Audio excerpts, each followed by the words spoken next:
The life force of your bond, a power like life itself, unseen for generations, a dyad in the force.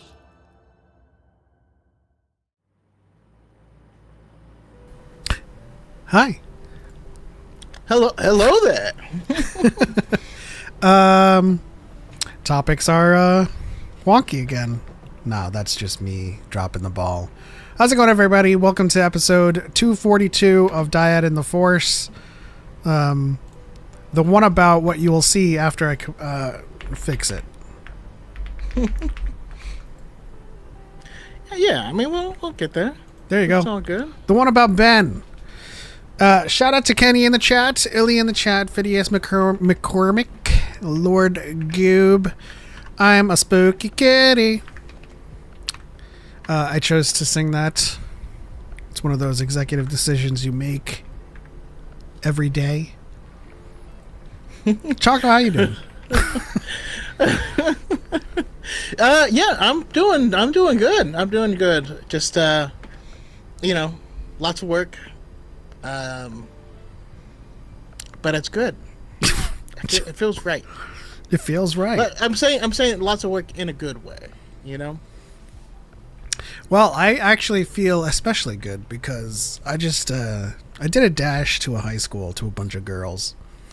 And upon walking away, one of them like shouts at me and they're like, "My friend thinks you're cute." And then she like her friend hits her and slaps her like embarrassed. Like, stop. And I'm not gonna lie, even though I'm Asian, I always look young. Yeah. I felt good. You know, it's not every day you get complimented. So that made my day. I mean, you got a wife. But Illy asks in the chat, let's see here. What on earth kind of question is faster or slower? I need more deets. So look, she's referring to the poll. And all I really wanted to do is just let everyone know to like the stream. And then I put faster or slower. And I didn't change any of the options. I just put yes or no. So it's kind of like one of those like unintended memes where you're like, faster or slower? Yes. You know? So it can mean whatever you want it to mean. Yeah, I can see why some people might just see faster or slower and be like, It depends on what you're thinking about, Choco. Monday? Spooky Kitty says, girl compliments stick with you forever. Yeah, I mean, it made me feel good. Like I don't hear that every day. So, of course, made me feel good. Let's see here. Sorry, I missed y'all last week. I was so sleepy. Not to worry, Illy. I think we established. Feel you. But I think Illy is on a different time zone. So Yeah, Ellie's over in the UC. In the ook. So understandable if you're watching us with a sleepy head. Let's see here. Illy also says, I get mistaken for a teen a lot. In the ambulance last year, they asked me what school I go to and can they call my parents, and I had a right giggle. I always love how British people talk. I had a right giggle. Am I allowed to ask how old you are? Feel free to put it or not put it. It's up to you. And I always say, like, every time I meet someone new and they find out my age, they're like, shut up. And that's something that Asian don't raisin, you know? Asians deal with. Yes. It's 1 a.m. here for Illy. Yeah, it's always really, really late over there. Lord Goop says, Choco, start telling him that every day. You know what? I tell Choco every day. You are so beautiful to me. You know what? I always like imagine the next line in that song to be somewhat like of a like a hidden, like a snipe. It's like, you are so beautiful to me, and only me, no one else. I mean, now you just got me thinking of Flight of the Conchords. Yeah. When you're in the room, depending on the room. Crap. What was it? I'm mixing up lines. Yeah, you are. But when you are the street, depending on the street, I bet you are definitely in the top 3. oh, that's a Good-looking good girls line. on the street, Bars. depending on the street. Shout out to Darth Angel on the TikTok side. Thank you for the likes. Let's see. Where are we at so far? We are at... I can't see it. The chat should have that. The chat should have that information. But Darth Angel is always providing us with the likes. Is 128. this going to be one of those musical episodes? I apologize in advance. I mean, once you... Every time I hear Darth Angel, I want to think of Darth Angel, Darth Angel. Like, I don't know. It just... I mean, we're diverging at this point. Because every time I hear Darth Angel, I hear...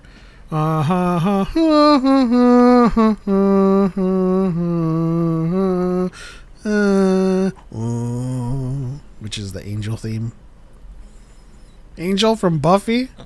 Come on. Okay. The spin-off? No, I got you, but literally, the like 50s song Earth Angel is like it's one letter away from Darth Angel. You know what I mean? It's one letter away. Like, yeah, it's weird that you don't go there with me. You know, that's all. I'm putting the Shout out to social the stream Penguins. up here, just so it doesn't block anything important.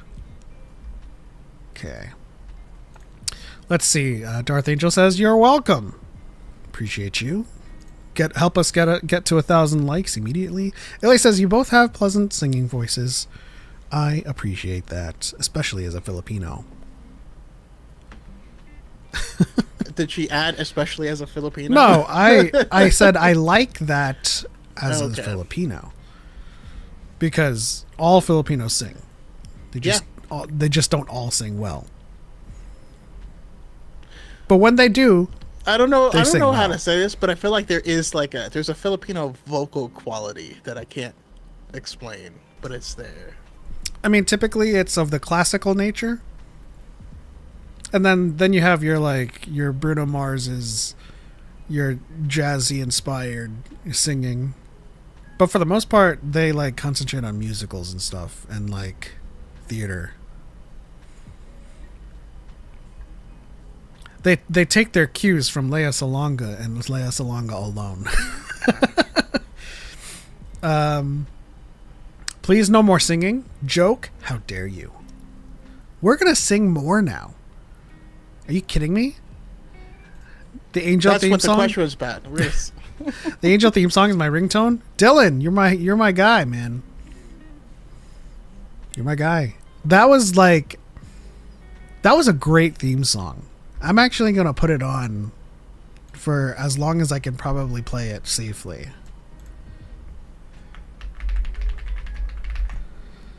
The intro. Would it be this one?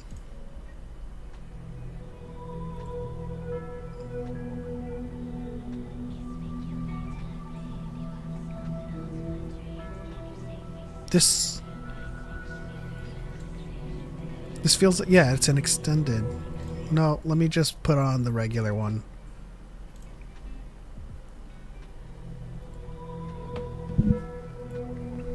I hope I don't get flagged for this.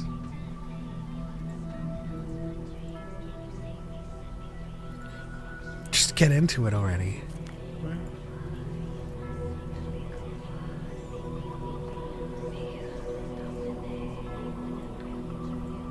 It was never this long of a build-up.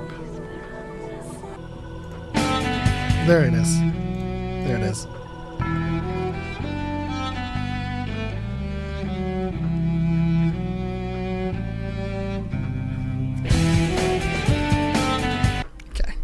That's as far as I'll go with that one. But that was crazy back in the day.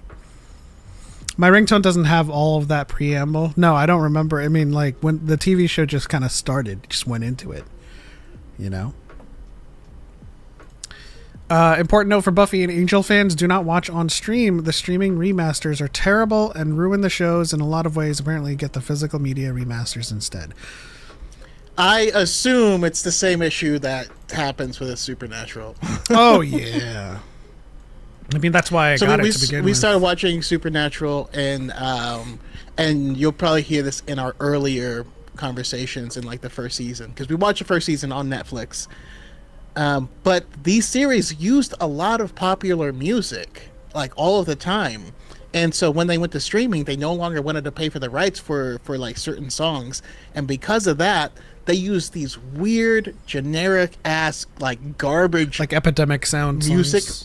Yeah, that didn't fit in like the lyrics and like, you know what I mean? Like, I get why Wayward Son as a song was like such a big deal. But like, instead of Wayward Son, I don't know. It just reminded me of like the first Fast and Furious movie when it's like, watch your back. And like, well, here's the thing. What is this? Back then, licensing wasn't expensive.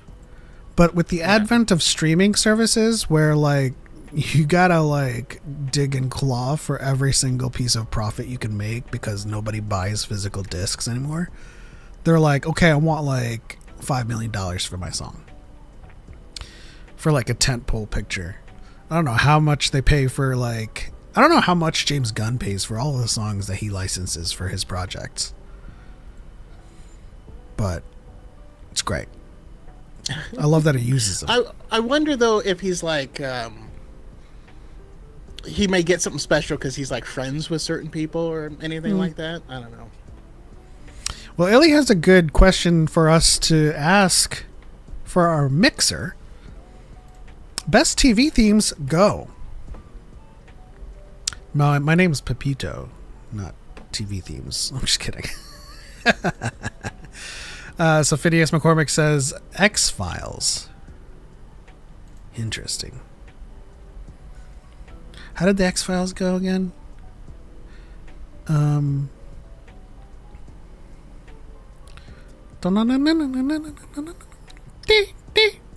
mean, yeah. I can't really.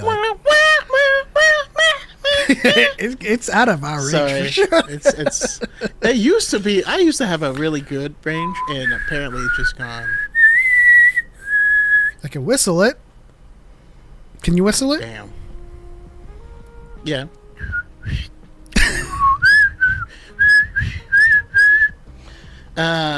But I can't hit the next one. You know what happens? I can whistle inhaling higher than I can whistle out exhaling. Outhailing. So like I breathe in when I do the higher note. So I'll go. Yeah. Wow. R.I.P. headphone users. Harith says, I am biased AF. Spectacular Spider-Man. For some reason, every time I think of it, I get mixed up with like Dragon Ball, like the American one. Like I'm trying to sing like the Spider-Man one, but all I hear in my head is dragon. The dragon. How does this Spectacular Spider-Man Yeah, go? so Phoenix, that's what I was going to say. The X-Men animated series. The original, not X-Men 97.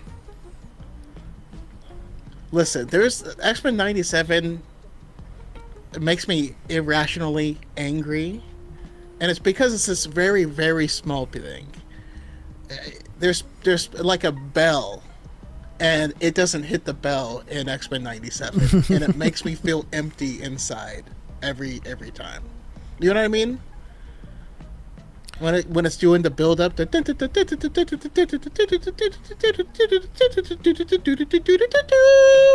there's like a bell that gets hit at the top of that note, and it gives me all of the power.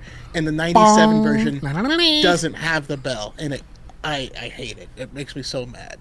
Oh yeah, they started every previously with that too. Like it was in the intro, and then as the intro ended, it went bong previously on X-Men. Yeah, it was an important part of my childhood. Dylan said Firefly theme. Kenny said if Gargoyles is not on anyone's top 5, I can't trust your list. I don't remember what the Gargoyles that is a good like. callback. In that era, though, I was way more obsessed with like the smooth jazz notes of like a Darkwing Duck. Sound of the shadows.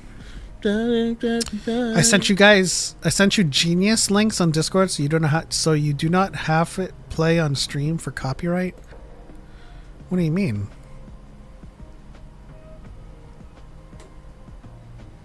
Oh, Ellie, will yeah. It play? Firefly does hold a very special part in my life, as well. And yeah, Harry, 97 was a great show. And it also, yeah, it gave Magneto the cuntiest outfits, which is also great. But is it this? Oh yeah, I remember that now. Oh yeah, that's right. I mean, I enjoyed 97. Yeah. Take my love, take my land. Oh yeah. Take my love, take my land, take me where I cannot stand. Someone in the chat also previously mentioned Dollhouse. No one talks about Dollhouse. No one does. That show was but I so good. I love Eliza Dushku. Before it got weird. Yeah. I love Eliza Dushku, and I love the actress that played the therapist or the psychologist that handled all of the dolls. Let me look at the cast. She was also in Firefly. Oh yeah, she had one arm in the show. Yeah.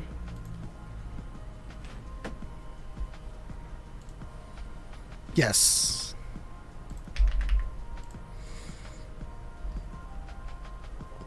Well, of course, Eliza was there. Amy Acker. Yeah. Whiskey. Amy Acker is also just one of my favorite like geek actors who just shows up in random stuff and like. Yeah. Then, of course, there's Eliza. There was also my pick for Asajj Ventress, which is Deacon Lockman. Okay. Yep. Sierra. Yeah. And Summer Glau's in there too, I think. Summer Glau makes an appearance. She's not in it a lot of it, but she's there. My favorite from Buffy, James Marsters, Spike. Mm-hmm. What is brown made of? Science doesn't know. Did I fall asleep? For a little while. My Dollhouse nerddom is seriously showing. I mean, oh yeah. I mean, yeah. We're right there. We are right there. I feel like for like one of our like gaming nights, we should just put it on and watch it. I mean, honestly, I've been wanting to do a 2000s to 2010s like geek show, like Redux or something. You know what I mean? Because there's a bunch of just like weird and random stuff that they just kind of threw out there. Like there was a Birds of Prey show that I never watched, but like I like that was out there. I remember. Is that part of that was part family, of the Arrowverse? No, but they did one with Canary in them in the Arrowverse. So some of the characters made appearances, but there was it was an entirely separate Birds of Prey show that was just like a separate thing, Dylan's favorite character is Spike too. We're each other's guys, man. Because when it came to like romantic interests for Buffy and like the vampire archetype, like Spike was easily the best type of vampire, like the anti-hero. He was like Vegeta on the show, honestly. There's a lot of like internal growth and retrospection or introspection, and then like Spike would like relapse sometimes. But there was always like the love for Bulma moments where Spike just did the right thing. Witchblade? So Witchblade is one of the ones I've heard good things about, but I never actually watched. I need to. But I did hear good things about it. Oh, I did. I might have watched a couple of episodes of this. Looks the poster looks familiar. We're like travel. Our mixer is a travel down nostalgia boulevard. Heck yeah! I mean, like Fringe. Fringe was such a good show. I loved that show so much. Still haven't seen it. Need more love for that show. I have a weird love for the Cape. The Cape. I remember that show. Keith David was on it.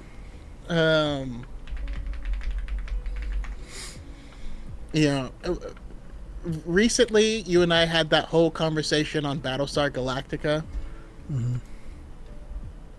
where we were basically just talking about Starbuck and Boomer. Starbuck, Boomer / Athena, Racetrack, who was just in the latest episode of Supernatural we saw. Again, like all of those geek shows, all of those like that nerd was Summer shows, Glau as well. All of those nerd shows, like stayed within a certain circle of actors, and that's why like revisiting Supernatural which wasn't part of our circle of TV shows back then, which we're watching now, is like, oh, these are all these actors that we knew from other geek shows. So it's hilarious. All right, question for you. Which actor have you seen in Supernatural gave you the most pause? Like, oh my gosh. For me, it was Letterkenny.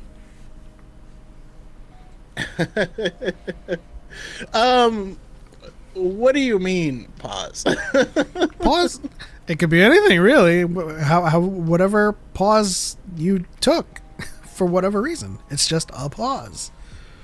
Okay, well, because there's two versions of it. There's like good and weird, right?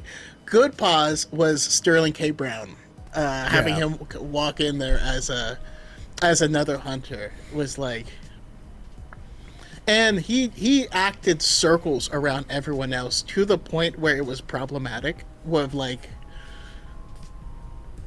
the acting is uneven in this. Which, by the way, if you haven't already watched Oshinoko, great show. They actually go into that quite a bit of like when you're acting on set, how the better actors have to learn how to compensate for the others so it doesn't make it so weird. And the other one that gave me pause was when Jesse from Fast and I Furious knew it was showed up. Jesse. I was just like, what? Why are you here? He's like, because he was essentially should the have gone same. to MIT, but I have the ADHD thing. He was essentially the same character.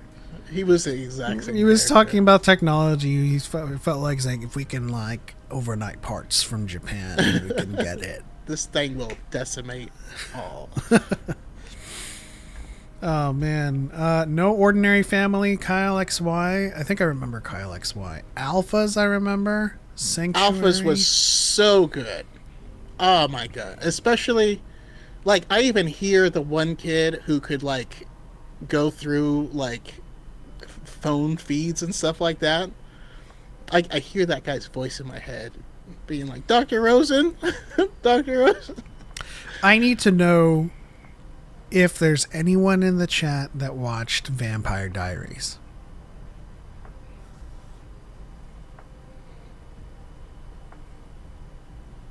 because I was on a CW kick, especially with the Arrowverse. But that was one of my shows back then too. All right, Dylan, have a good dinner. You'll be missed. Take care, Dylan. Thanks for hanging out. That's actually how I got introduced to Ian Somerhalder, and I was like, that guy's got piercing eyes. He would be a great Gambit. And he played the anti-hero too. Again, me with like the anti-hero bad boys, Spike, Damien. Yeah, we need to like do a gaming night where we watch some of these old classics, because you don't really need to tune in for them. You kind of just, it's kind of like when we watch Rush Hour or when we watch Fast and Furious. You just like glance over when it's like a funny part and you're like, you know. Hey, Connor, how's it going? I saw you reached out on Instagram. Again, new job has me just like super busy and super dialed in all day. But in the best way possible. Like, I was literally working before this, and it's my day off. But like, I enjoy it. Plus, I'm trying to fill up that pipeline, you know. I mean, you try to be productive either way when you're either your days off or days on. Ellie, I started the originals. I never finished it. And I never got into Legacies. So let me know. As a Vampire Diaries aficionado. You know, I may check it out. So, Interview with a Vampire came to Netflix. Never had watched it, and so I ended up like binging it while doing other stuff. And it was really good. And I feel so lame because I was, I guess, such a hipster. I don't know. 'Cause I was so anti-vampire when all the vampire stuff was going on that now I'm like, man, I want more vampire media. Well, I'll tell you what. And then the new game, Vampire the Masquerade 2, came out. Bloodlines, whatever. Heard great things about those games, but yeah. I'll tell you what. The Vampire Diaries, you should check it out. It is angsty like Twilight, but as always, better love story than Twilight. I will say, just like Elise says in the chat, I actually am going to watch Twilight. So I've only seen the second movie. That's it. Never saw the first or anything. we haven't done the first one. Listen, I was talking to this girl. She was like, "Come with me to the movies." Oh, okay. I understand. You know, listen. As you do. Some things you just watch. The spirit was weak. Anyways, my wife grew up loving the series, and so, you know, she had me sail the high seas recently for a collection, and so I'm like, you know what, I'm gonna give it a shot. I'm actually going to I'll check it out and I'll report back on if I survive. Yeah, well, as so I definitely recommend the Vampire Diaries. I do agree with Illy that it is a show that seriously overstayed its welcome and plummeted in quality, much like Supernatural and Smallville, in my honest opinion. I will say that the Vampire Diaries, I don't think it overstayed its welcome. I think what happened with the Vampire Diaries is that so Ian Somerhalder started dating Nina Dobrev, which was the protagonist of the Vampire Diaries, and then they broke up, and so there was a lot of uncomfortability and a lot of like drama on the set, and so the writers couldn't do much more. The writers couldn't do much more with Katarina and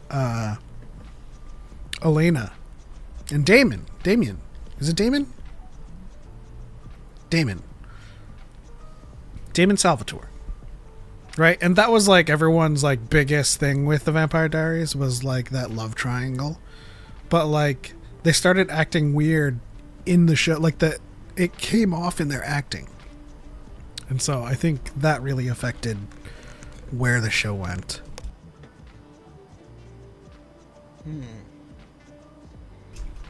But I still, approach the shows as if you don't know that information. Just like we're watching Supernatural. I mean, we had some comments on our reactions that disagreed with Illy about the quality. So we kind of have to put our best foot forward and yes, you hope for the best. Prepare for the worst. We're gonna continue with that series, and who knows? Maybe it gets so rough that we have to stop or supplement with other stuff. But Harris says today is not that day. Harris says, "You never seen Twilight? I'm so disappointed in you as a person from the PNW." Choco's not from the PNW. I'm not from there. I lived there.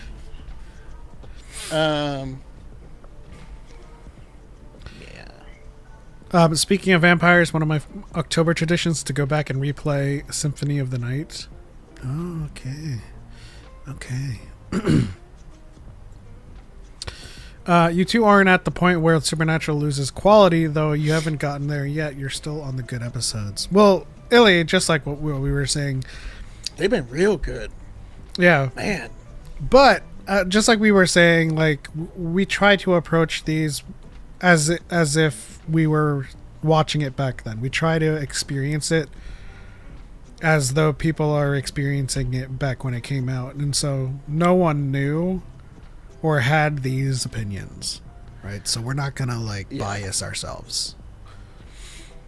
The only thing that we're biased against is old technology that we have to pause and research every time we see it. Old VFX as well, Yeah. Oh, Lord Goob watched Vampire Diaries, then Teen Wolf. Highlight of lockdown for me. Teen Wolf Teen Wolf is great. That's where I fell in love with Arden Cho, Kitsune, the fox spirit.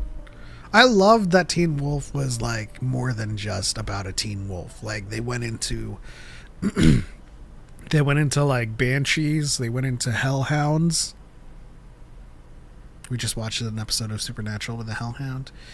They went into the kitsune. Like they literally, like, from the North American werewolf classic, brought in a Japanese character and was like, she's a kitsune. Like that's the Japanese version of a werewolf. And I thought that was really cool. And a lot of their lore about wolves in general was actually really, really accurate. Like, although it was framed and based in like a angsty teen backdrop, like they had really, really sound lore when it came to like betas, omegas, and alphas. So it was really cool. I liked that. Teen Wolf was great. Yeah, Tyler Hoechlin from Teen Wolf was Superman in Superman and Lois. I feel like you should watch that too. Vampire Diaries and Teen Wolf you should watch. Because I'll have to add it to the list. Teen Wolf also did like the Monster of the Week. Okay. I mean, we also have to. I have to go back and rewatch Sherlock again, because, like, listen, this is Super Wholock was like a whole thing for our era, and I just wasn't part of it at all. I didn't watch Doctor Who. I mean, I watched Sherlock, but not Doctor Who or Supernatural, so I missed a lot of that. Can I watch Sherlock with you? Yeah, I mean, it's good stuff. Wait, are we going to do reactions to Doctor Who? There's so much Doctor Who. There's so much Supernatural. But I get it if you want to go out, like, if you want to, like, do a One Piece thing that I did at some points. You're just like, I just want to watch them. You just go off, and grind. Hello from Twitch. Hello from Twitch. Do either of us Nemo. have Letterboxd? I do not have it. You don't. Vision's watch party though? I mean, we typically film reactions to it.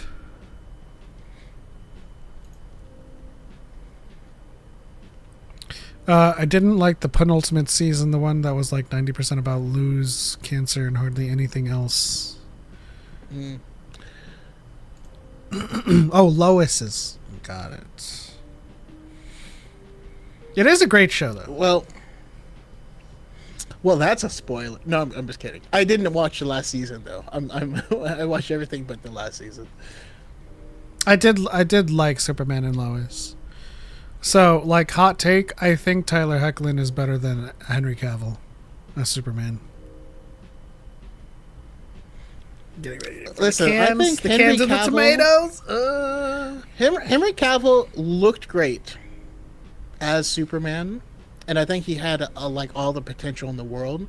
We just didn't get content of him as Superman. You know what I mean? Yeah. So okay, this is so Tyler is so far, I think, the best. He makes me. He feels like Superman. You know. And then I have high hopes for David Corn Sweat. But like Henry Cavill, they just made him just stoic and aura farming, which is like not Superman. He was also very like. He was also very sulky too. Yeah. So it's the same thing. It's like a Spider-Man thing for me, right? So I've always said, and I'll reiterate now, because it is related to Superman. I feel like Tobey Maguire was a great Peter. Andrew Garfield was a great Spider-Man. Tom Holland is a good mix of both. And in the same way that like Christopher Reeves was a great Clark, a great Superman, Henry Cavill is a great Superman, but his Clark is just his Clark Kent is literally a meme of why everyone thinks that his disguise shouldn't work, because he was just playing Superman with glasses. But we all know that Clark Kent is more than just putting glasses on him. He slouches and he changes his gait and he changes his speech patterns, right? And that's what I loved about Corn Sweats. That's what I love about Tyler's. But like Henry Cavill, just like, I have the Superman suit on or I don't have it on and I'm wearing glasses, and he played the same person essentially. Yeah. Also, just random shout out to Veronica Mars. Mm-hmm. I just remember how great that show was, and I say that because I've shout out to Kristen been a Bell. Fan of Kristen Bell. The latest season of her new show, Nobody Wants This, is out. I haven't seen it yet, but also watch like The Good Place. Jewish romance. Good Place is phenomenal as well. You know what show I've never saw is Stargate. I haven't watched any of the Stargates. Oh my god! So that's going high on my list. Ellie, you just watched Veronica Mars. What's funny is I didn't watch it when it was coming out because I feel like I just sucked when I was younger. I was like, some teeny bopper girl show. I'm not gonna watch this. And then I moved up to Portland, and I was renting a room from my buddy's sister, and she's like, "Hey, you should check out this show." And then like I just binged. I was like obsessed with it. I couldn't stop it. I can't agree with Atlantis. I mean, I'm an SG-1 truther. No, it's the Star Trek, Star Wars dichotomy. You know, there was a certain fandom there was a certain like circle of shows that you kind of hovered over and grew up with, and then there was a bunch of shows you missed, right? Yeah, and so no, it's a whole channel thing. You know what I mean? It's like, or like I had PlayStation growing up, so like there's a bunch of Xbox stuff I missed.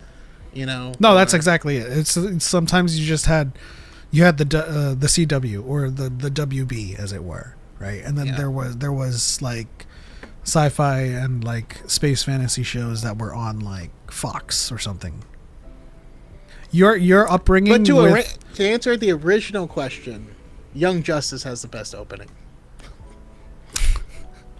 I have no idea. I see that's Young Justice is not something that I grew up with. Which is weird to think about, is like your upbringing with entertainment was solely based on the packages from DirecTV or like Optimum TV that your parents bought.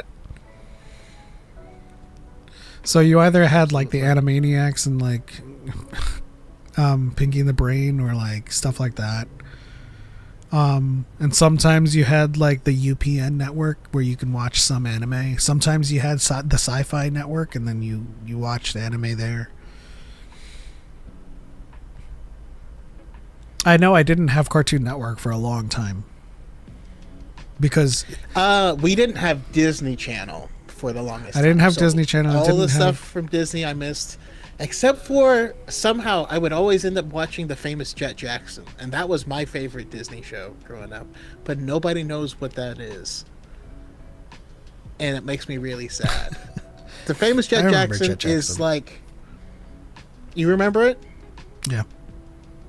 Yeah, it's a great show. It was like a better Miley Cyrus before it was a thing. I just know that like for the longest time where I lived, the Cartoon Network was like on a weird ass package that we never got. There was a bunch of like cartoon and like sci-fi channels that like was always on like so we would always get like the basic package and we would and like Cartoon Network and all of those other channels was never on like a tier up. It was always like packaged in with like the HBOs and the Cinemaxes that was like an additional like $60 a month. So we never got it. Yeah. Which is why cable cutting was such a huge thing when it came out, because you could watch things and a la carte your subscriptions essentially. But now everyone needs a subscription, so now we got cable back. Yeah, it's essentially streaming cable where you're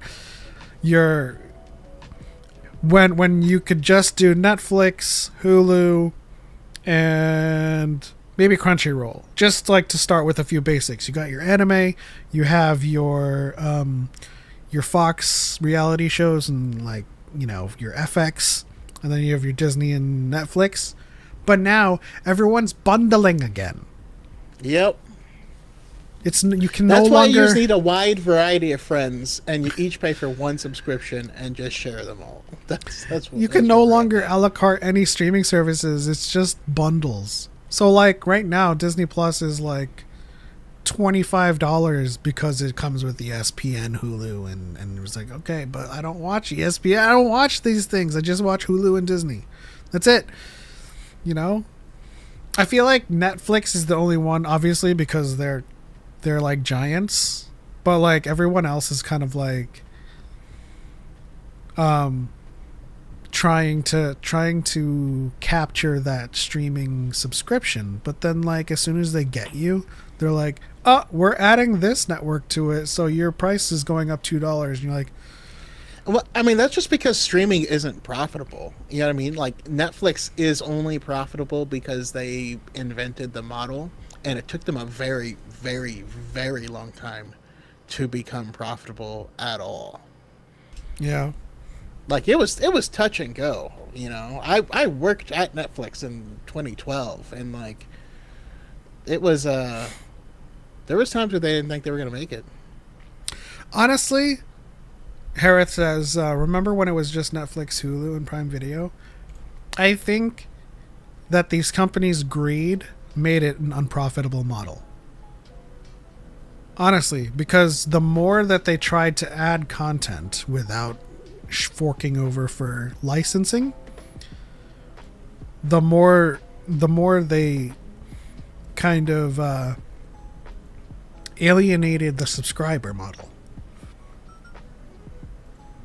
Because I just remember how mad everyone was because they're like, oh, but there's nothing on Netflix that I even want to watch. You know what I mean? Like when they got Mad Men, that was a big deal, and it costed them $1 million per episode to be able to stream it. And like, but you have to have the subscribers to do it. So it's really difficult for them because you need the subscribers to warrant the whole thing. But yeah. Well, that's what I'm saying.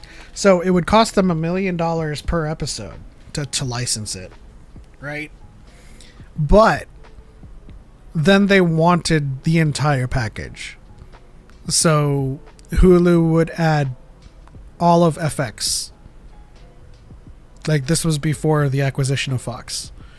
They would add FX. So instead of paying $1 million per episode for a certain TV show, they would pay a lot more for all of the content, which would force them to up the price. You know? So it's back to bundles, it's back to paying for things you really don't watch. I will still say it's still better than cable. Yeah, that's true. But I don't even understand the purpose of cable anymore, besides to bring internet into. Well, no, it's better in the fact that you don't pay $250 a month for like 300 channels that you're not watching. But there's still bundles out there that's like $25 for like 3 networks. You're like, but I don't watch the 2 others. I just have cable for sports. You know what's funny? That's something that has gotten better because I actually just subscribed to Fever Direct to watch the Fever games. The out of market Fever games that aren't in my market, which is really cool because back then you couldn't follow a team directly. You know, back then you would have to get NBA TV or you'd have to get like WNBA. But I only follow the Indiana Fever, so I was like, oh, they have a direct on their website where I could just stream their out of market games directly. You know, I just this is also going to be a tangent. The original Xbox is the greatest console to ever be made, bar none, and that's because it was just a PC. But it gave us Xbox Media Center, which then people took away from the Xbox machine and made XBMC. And so when cord cutting first became a thing, that was my thing, was XBMC.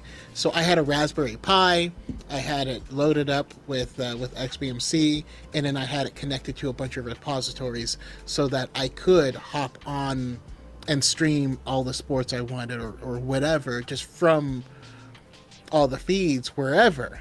Now it's been renamed to Kodi and yada yada, but yeah, it's I did that was the best. I did the manual kind, which was available on PlayStation, and it was just called Servio, and I would just add libraries through the repositories of Servio, and it would just be a network DLNA server that I could go through. Now I have MB. MB is really good, especially for when I sail the high seas, you know, which is why I was watching Freakier Friday, not because of Lindsay Lohan, but because of my boy Manny Jacinto. Manny. Well, also, what's her name from? Hello, Eggy. What's her name? You don't remember Miss Eggy? I'm just kidding.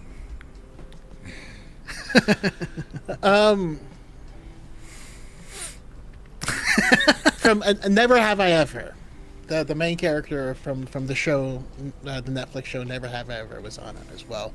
That was just randomly a video that Hodges Art made of like, hey, here's some shows to check out, and that was one of them, and I was like, yeah, I was into it. Have I ever? It's like a high school show about I mean, girl. It was just really good. What's the main actress? Because I think I've seen it. I can't remember her name. Well, I can't pronounce her name either. Although her sister in it was recently in Alien Earth, which I need to finish too. Aggie, have you finished Alien Earth? I need to finish it too. Ever since Penguin, I fell behind. Which is fair. Actually, ever since too young One for Piece. this. Maybe not too young for this, just not geeky enough for this. We were, yeah. So good to see your faces. It's good to see you, Miss Eggy. Where you been? Where have you been? Sorry. It's just sorry. Also, because Pep, you weren't around last time we were all talking. Have you talked to Aggie since you finished One Piece? I haven't. That's a shame. That's a shame. Eggy, have you finished One Piece, or at least caught up? I still need to watch all of Gen V. Oh, I need to watch the episode that came out yesterday. We are almost caught up. Nice. Yeah, I am. I'm following week to week now. It's such a huge weight off of my shoulders. But it's fantastic. All right, Miss Eggy. I don't know. I'm calling you Miss Eggy. It's just the Mary Lou. Which character? How dare you say I'm not geeky enough? That's not what I meant. I was thinking more in the lines of not. Don't read Miss Eggy's. Nerdy enough. Don't read Miss Eggy's comment about Luffy. But if you were to give us characters from One Piece, who would it be? Mary Lou. Let us know. I finished a Wano arc. Okay. Well, generally speaking, in a chat with someone who's not, you know, like, who do you remind me of? Yes. Because, I mean, you already know that I had a crush on you, like, way back. And so I actually give you Robin. Because Robin can be sassy. And Robin can have Eggy Pocket.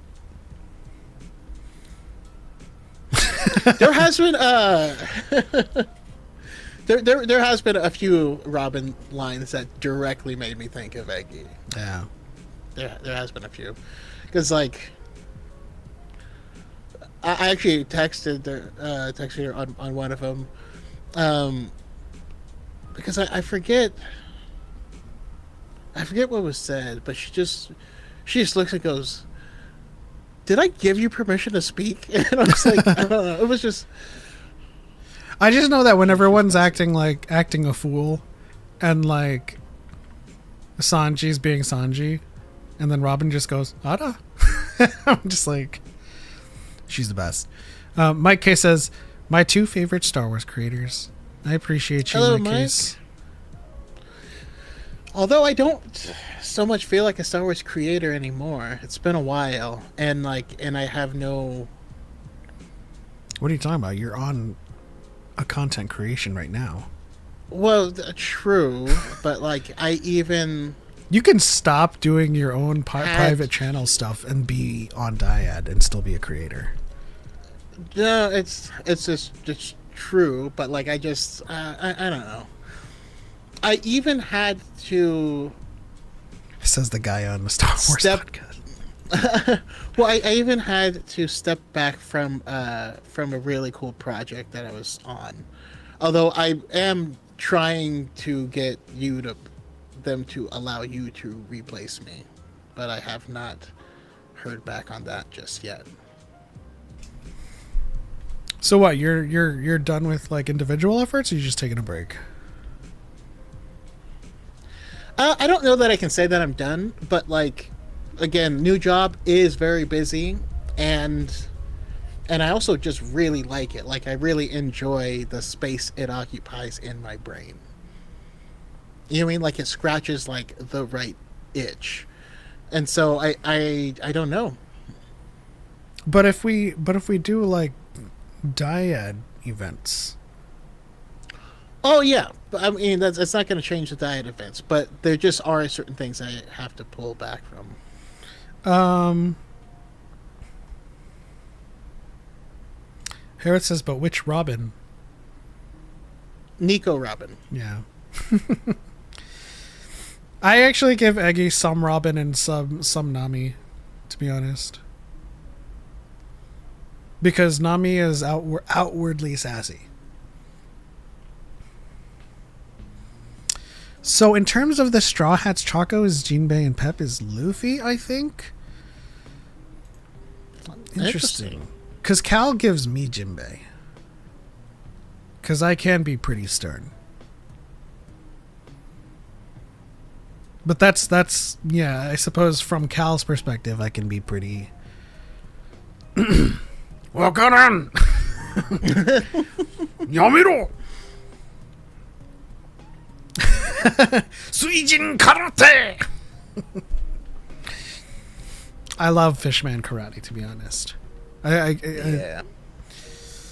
I like being associated with Jinbei. That's fine. I just want to be able to go shambles. I do attribute Law to Choco a lot.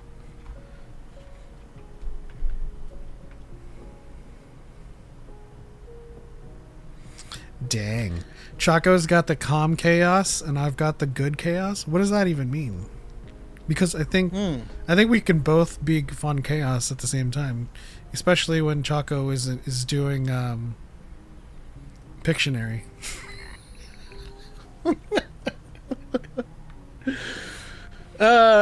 Yeah, we are overdue for a Pictionary.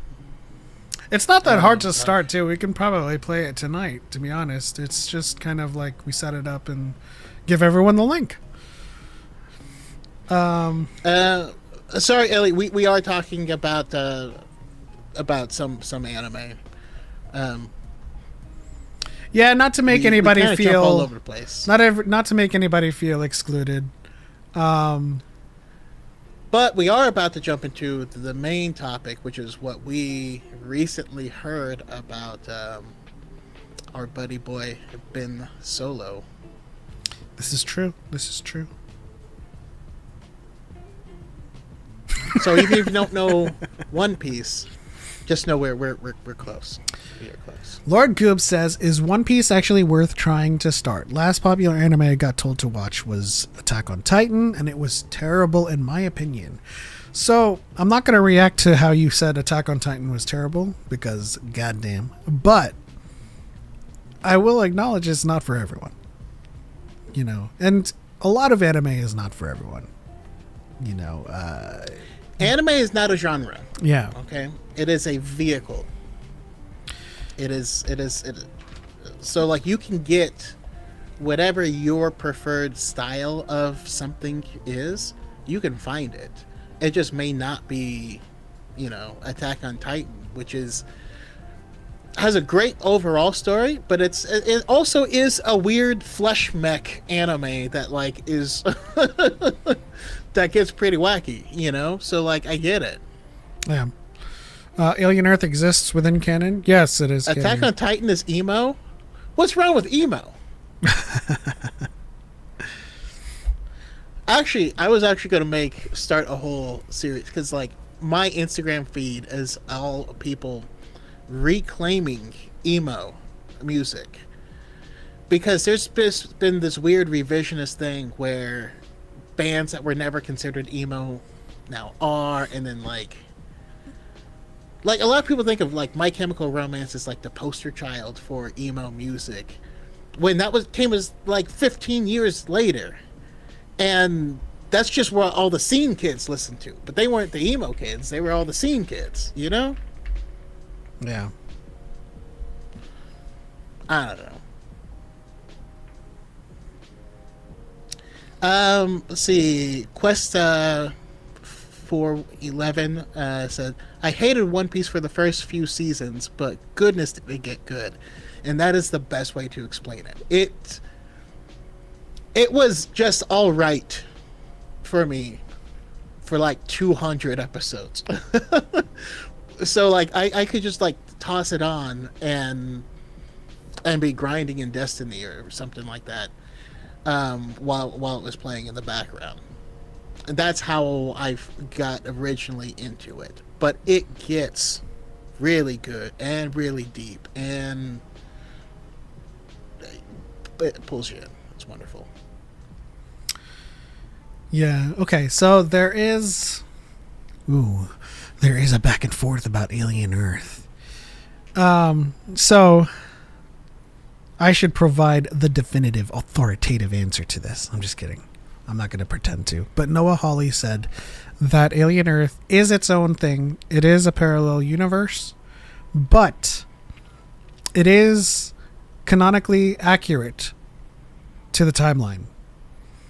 And it is part of the new canon that they have established with Romulus. And it's also canon with what they're doing with new Predator stuff. Yeah.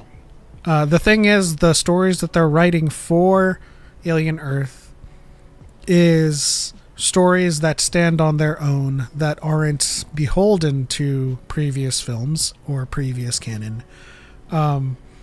Much the same as the creator of Predator Badlands said that it is a shared universe, but they chose to tell a story way into the future so that they don't step on any toes canonically with Alien Earth, which is why Wayland Yutani synth is in Predator, but it doesn't have to connect to anything because it's all the way in the future.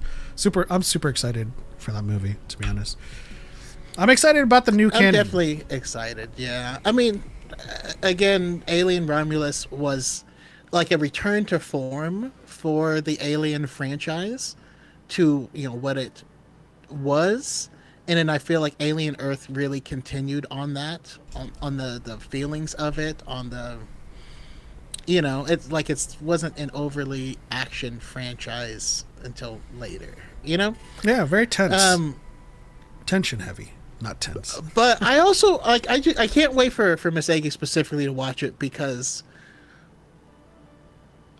I just want to talk to her and hear her takes on like the core premise, because the core premise is dumb.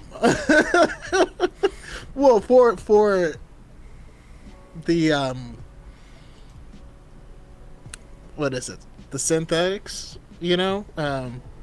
Oh yeah. just like let's just we'll just send children. as a concept, it is just really dumb, but I love it so much. It makes me so happy. I love that lens because I forget their name, but like one of the actors like does this like kid thing where they're like constantly just like acting like a kid, but they're in like the adult body. I just find it fun, especially when they like run into, I forget the security guy's name for Yutani. When they're both kind of looking at him and was like, we're not hiding anything. Well, yeah, they're kid, but they also don't have to be kid. It's just weird. But delightful. Yeah, we don't need to get into the weeds about what's canon, and because there is a separate Alien versus Predator canon. There's also a separate Alien canon, and there's a separate Predator canon. But the shared universe that they're building currently with Romulus, Alien Earth, and Predator Badlands is another canon. So, but it is it's canon adjacent to the previous films, because Romulus, she's the daughter or the granddaughter of Sigourney Weaver's character. What's her name? Ripley. So, I mean, I'm absolutely in love with the Alien versus Predator canon. which is why I'm super excited for a Wayland Yutani synth to be in Predator Badlands, because they are concentrating on separate properties now, but they're maintaining that they're both in the same universe, so we can always see another Alien versus Predator in the future.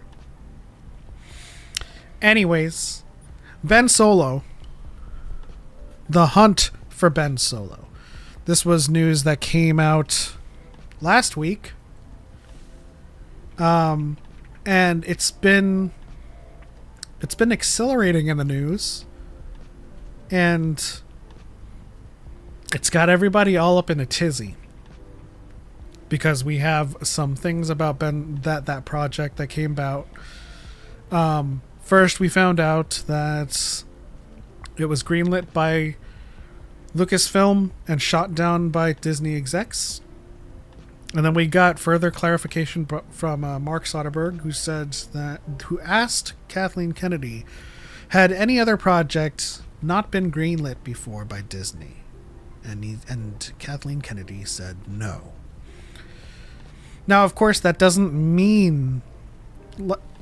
In our video explaining this, we said that in the film industry, hundreds upon hundreds of scripts are written. And not everything is made. Yeah. So it doesn't mean that like everything they've done has gone through. Right? Otherwise we'd have hundreds of movies and shows by now. But it does say something about this being what Kathleen Kennedy describes as the first one that's actually been shot down by the higher-ups. Which makes me think that they were further along in its development. What do you think?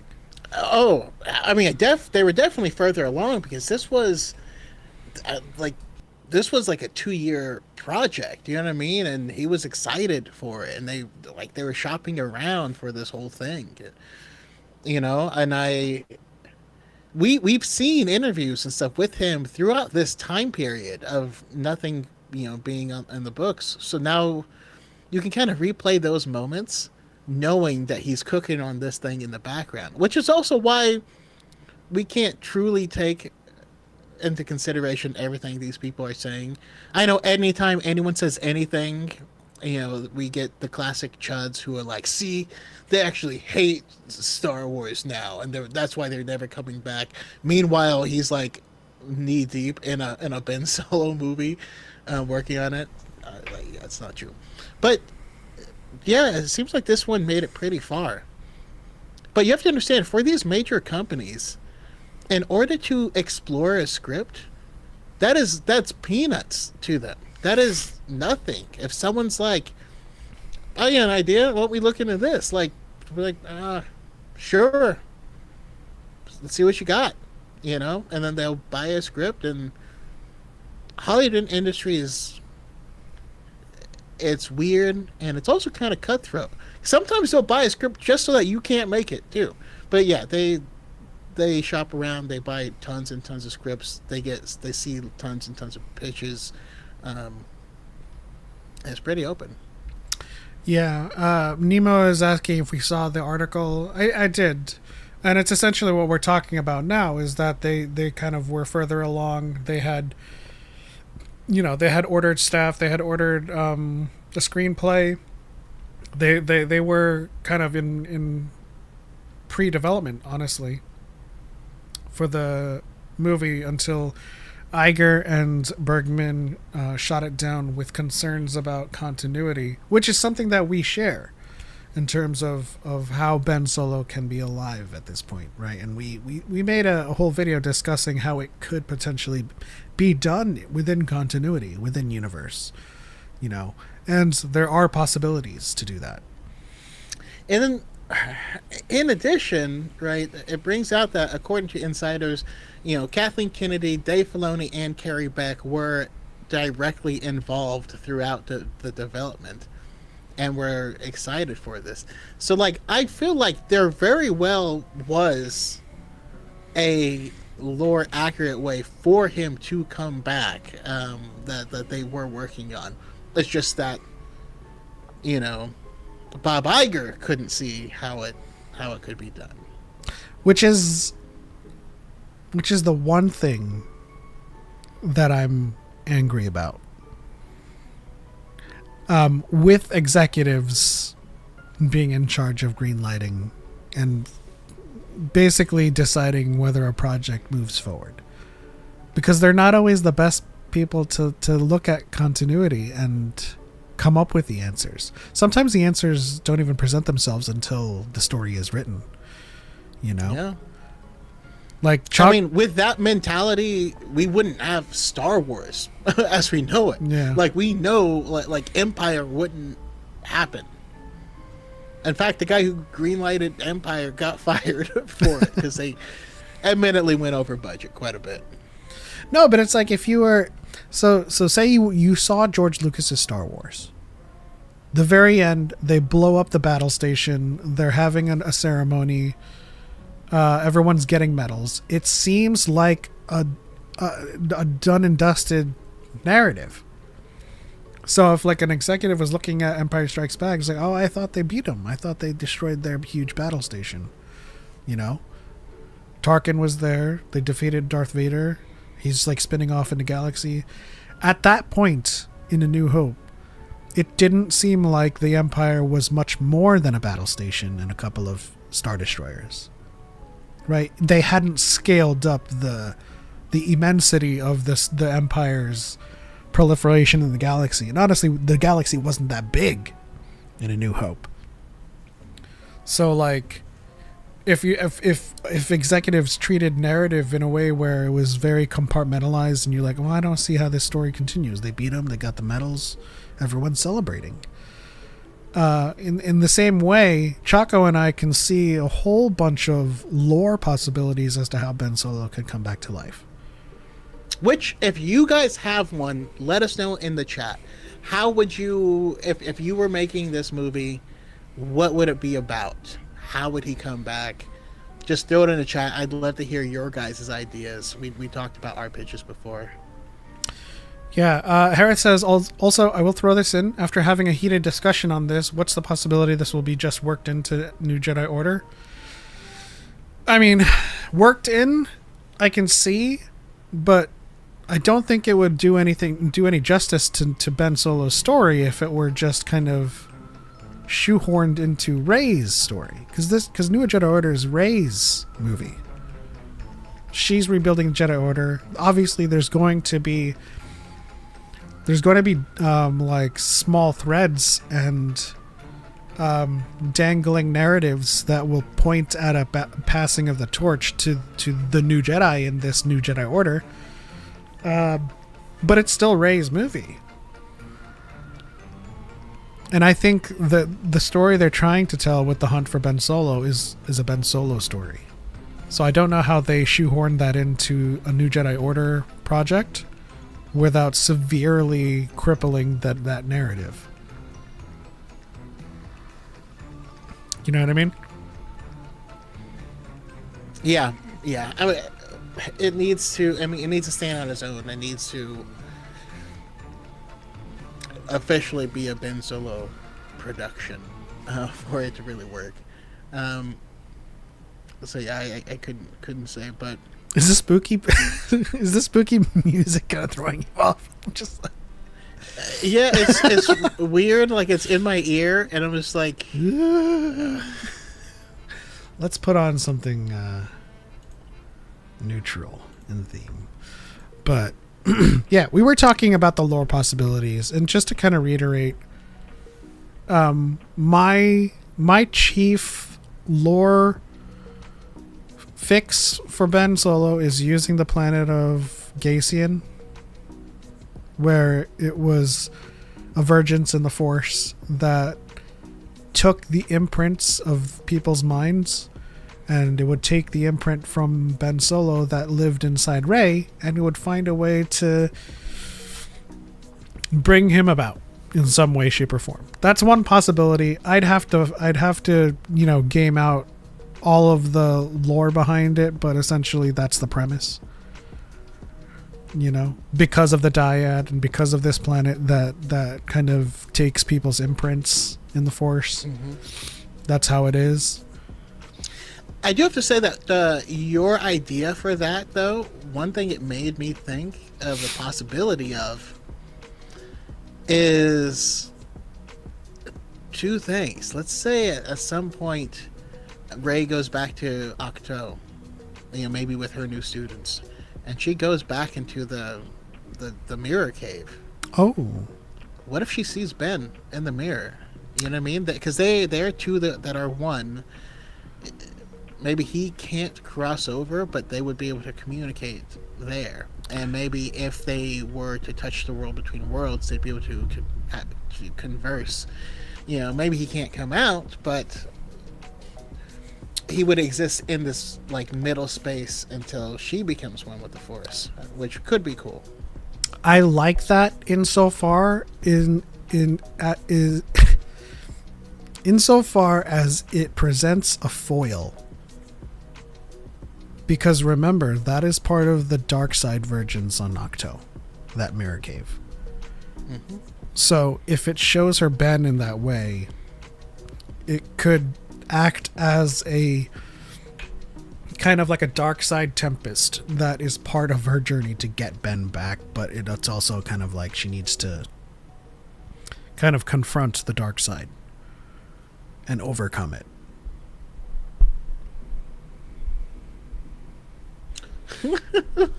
This is gonna sound really stupid, but what if she figures out that since his spirit is still alive, they could swap, and then he could just be in her body, and then it makes all the chuds mad because Ben, they hate Rey and they like Ben, but this would be like a trans Ben, and they would be forced to deal with it. I just think that would be hilarious. No, but for anyone, my pitch was that he actually doesn't come back to life. My pitch was that a twofold, one of two things.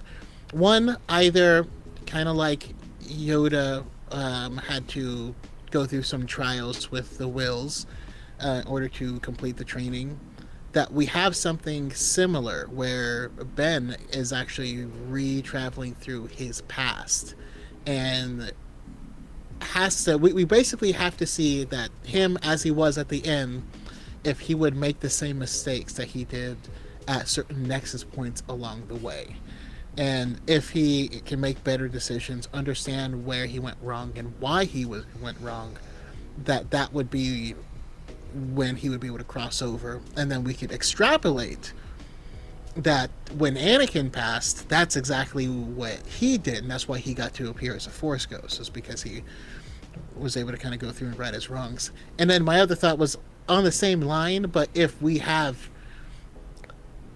a Ben Solo multiverse, so to say, if all of those possibilities existed together within the Force. So you have Kylo Ren, you have the version of Ben if he had followed in his mom's footsteps, with politics. If he stayed on the Jedi path with Luke, if he stayed Supreme Leader, we have all these versions, and then they all end up having to come into conflict with one another, and they have to ultimately decide as a group where he should go from there, and that's his inner struggle being represented. So something like that. Those are my two thoughts. Looks like we have some thoughts in the chat on what it could be. Why don't you pick those out while I figure this out? I am pre-planning our Pictionary, just trying to see if we can bring that back for today's episode. Let me know in the chat if you guys want to play Pictionary with us. Who do we got? Okay, let's see. And some of these, I'm just going to go through some of the comments. Let's. Badosai says, this shows that the Raylos take was always right. That the ending of Tross was inconsistent with Star Wars ethos, that it was a mistake to eradicate Ben Solo at the end. Now Rey Project without Ben is destined to fail, which is interesting. They talked about this come back 2 years after the definitive ending of the Skywalker saga. So them always saying that this was the definitive end of the Skywalker saga made me assume that Ben was going to die. But I have heard tale, and even had people reach out to me claiming to be part of the filming crew, that said, certain things. I'm not going to directly repeat it. But it's an interesting thought, and I don't repeat a lot of those things because, again, they're unverified information. Yeah. Let's see.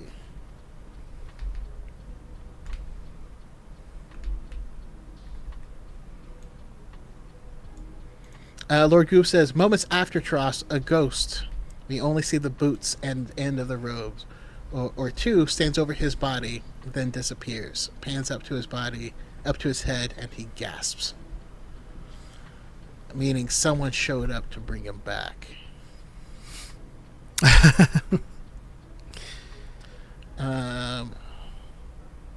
Let's see.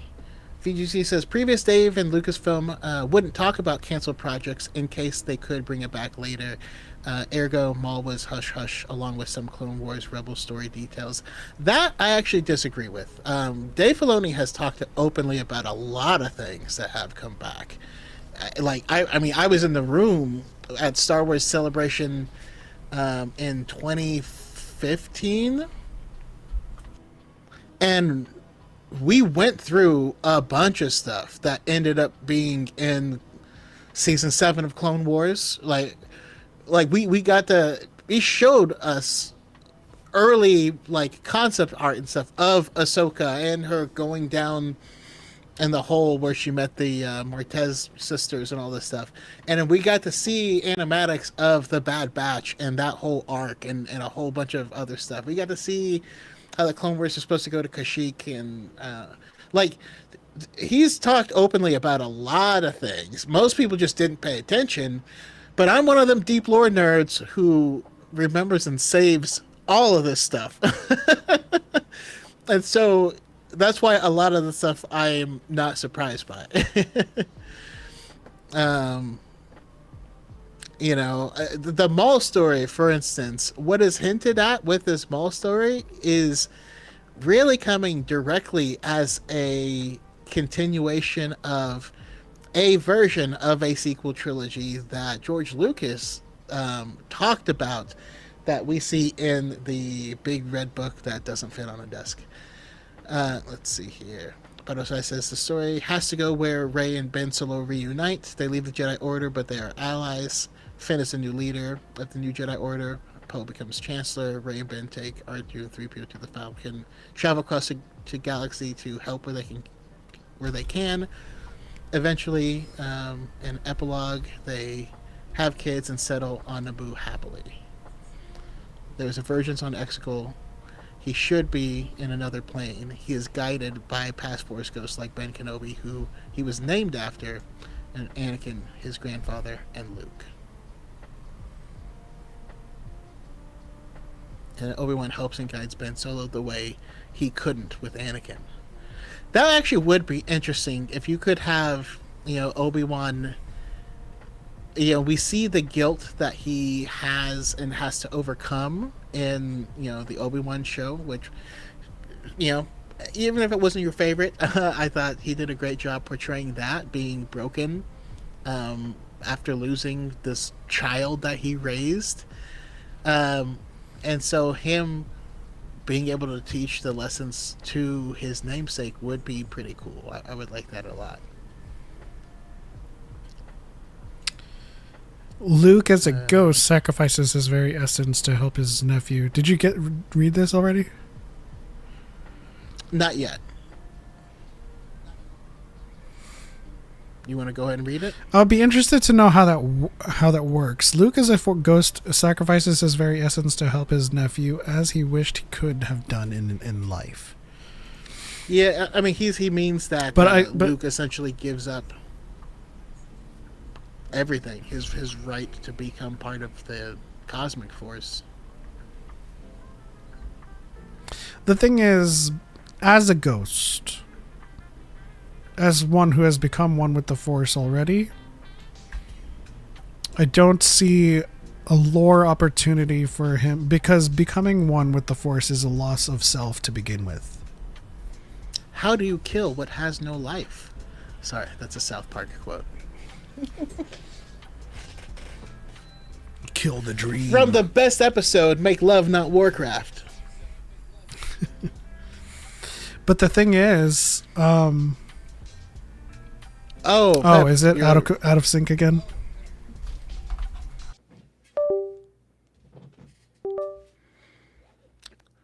Yeah, that happened to us recently, and I didn't notice. Yeah. How's it now? Yeah, sometimes it does that. I have to solve it. But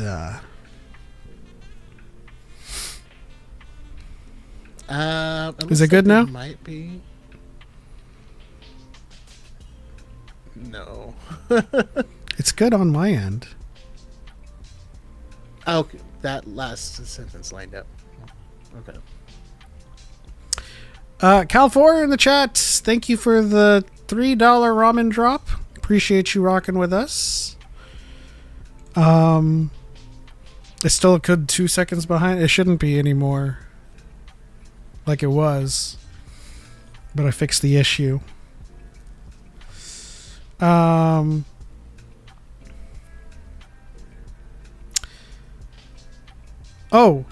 We were talking about certain projects. I wanted to comment on what you guys were talking about relative to projects that they don't talk about or whatever that could be canceled or not going forward. We were talking about this either privately or in one of our videos, where we are pretty convinced that The Stranger is coming back. Yeah, I agree. So for those of you that, I don't know which, I think it was the Ben Solo article that we talked about it, but we're essentially attributing the way that Manny Jacinto is still doing press. He's still in the spotlight and is doing the Ewan McGregor of saying, "Oh, I wish that was true. I mean, you know, I'm waiting for the call." And Ewan McGregor essentially did that for 5 years. Then went on stage being like, "I'm coming back as Obi-Wan." I've been lying for the past 5 years. Every time you saw me and I said, no, I wasn't coming back, I was lying to your face. Yeah. So essentially Manny is doing that. He's still going to cons. He's still in the press, and he's still doing the, I would love for a season 2 or continuation of the story. You know, I'm still waiting for that phone call. So he's doing the Ewan McGregor, and I think that I think they are already developing the Stranger's continuation. It may not rear its head in the form of the Acolyte too, but it might be a show about Manny's character. Yeah. And as Harith points out, Daisy Ridley did it for 3 years. In fact, we all knew when she had a lunch meeting with Kathleen Kennedy, and now we know that they discussed her movie at that meeting. But like for years, she's like, nope, don't know anything. Nope. Yeah. So it's coming. It's bound to be on the slate. I think that they are. I don't know if it's a continuation or if it's a prequel, because if it is a continuation, obviously they're going to have to get Amanda Stenberg back for Osha and May. But it's certainly going to be a shift. Which they should. It's going to be a shift of the lens, right? It's going to be a story coming from the Stranger's voice now instead of May and Osha. Which is fine, because their story essentially reached a conclusion. They found out who killed their mother, and they're going to go forward with that narrative with the stranger in the driver's seat. But another possibility, if they do bring back Manny and kind of bring back the strangers, is doing the Vernestra and Stranger and completely retconning the story that we're writing. We have to jump on that. We have to finish that. Hot take, Osha is a better character than Anakin. I sort of make people mad, but again, her story was more tragic, and her fall to the dark side was better. I'm sorry. I'd like to finish the story and get this out before Ahsoka. What happened to Echoes of the Past with Ahsoka happens. Yeah, that's a good point. I kind of want the story out there, also because I want to see how much of it lines up with what we're thinking. Essentially, I mean, obviously, it's not going to be like 1-to-1 verbatim, but it's definitely fun to kind of speculate how much of like your thinking kind of Venn diagrammed with the folks at Lucasfilm.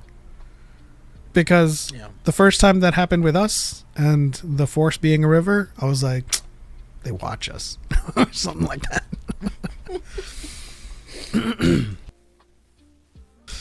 Phineas says, I could see a similar thing to Luke giving up his essence, but with Leia, I always thought there was something to Leia not disappearing immediately. Maybe she could have been doing something to help. So as it is described by the writers, Leia was waiting. It was unfinished business for Leia. It was still a tether. It was a tether of self that was keeping her from becoming one with the Force until Ben had, completed his journey. It was also part of like the prophecy that she had foreseen, right? What was the vision that she had at the end of her Jedi journey? Yeah, Ben's death was at the end of her Jedi path or something like that. Yeah. And we thought at first that that kind of meant like when she gave up the Jedi path. That's when Ben fell. Also, what's up, KG? It's been a while. Nice to see you. I say by Celebration 2027, the Stranger Project will be announced. Okay. Sounds about right. Although that's...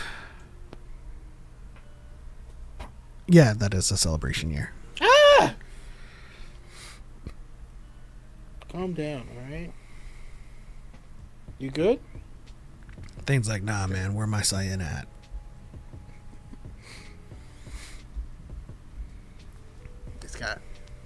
Kid's got claws sometimes. But what I did see in the chat prior to our discussions was that people were down for some Pictionary. So we'll play around after everything's said and done and just have some fun. R.I.P. Choco's shoulders. That's true. Oh yeah, my shoulders are just scratched up. They're mostly because, not because of times like this, but because Thane climbs up there from wherever. Like if I'm walking, he will just go full Wolverine and just like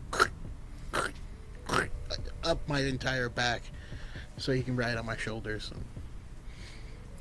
Lord Blood Sith says, very disappointed that this is not going to get made. So I don't think... So this is another aspect of the film industry. I had one wish. Oh my gosh, that reminded me of a song. What song is that? You remind me of a song. No, the first line. Sing it again. Different. If I had one wish. It'll be my current short-term albatross. I'll think about it. If The Stranger Returns in animation, I better hear you both in it. Pep's got the voice acting experience. That would be cool. I wish. Who am I gonna play? Nick Cage finally in Star Wars. I've been like gaming out this scenario with like with Keanu Reeves and Nicolas Cage. Like, people keep asking if I'm back, but I don't believe you're Nicolas Cage. And Nick's like, well, if I'm not Nicolas Cage, then who's going to explore the history of curse words? 150 years of history, and it's 3 feet in front of me. The Declaration of Independence. What I was going to what I was going to say about the film industry, in addition to what we've said about projects not making it through the pipeline, is that projects can always come back from the pipeline. Yeah, and one of the things that you had mentioned was the way Deadpool leaked. Yes, Deadpool as a franchise was dead in the water. It was killed. It was dead before that demo was quote unquote leaked. Which has all been but confirmed to have been Ryan Reynolds intentionally leaking that sequence of him in the car. Now hear me out. Of course, that's what got the hype. That's what pushed the thing forward, and now he's a $2 billion franchise. Now hear me out. We could. Someone said earlier in the stream that they could incorporate it into New Jedi Order. Now here's where I think that this happens. I think in New Jedi Order, there is a bit of a work in for Ben. And they take the hype factor of that and they make a case for the hunt for Ben Solo. And that's how I think this could come back to life. So, Lord Blood Sith, I wouldn't say that it's not possible that it gets made. But to remain I suppose realistic, right now it is not being made. So yes, but it could always come back. There are a lot of projects, including the Deadpool, that don't get greenlit, that are killed, but they're never dead and buried. They're on the shelf. And again, we've already seen this with Star Wars specifically. Yes. Yeah, or things that just exist in production hell. That's very true. Never say never in Hollywood. Exactly. I mean, I was certain that we were never going to see Channing Tatum as Gambit. True, and I think now they're making it. He made a name for himself, But I make a name for myself, yeah.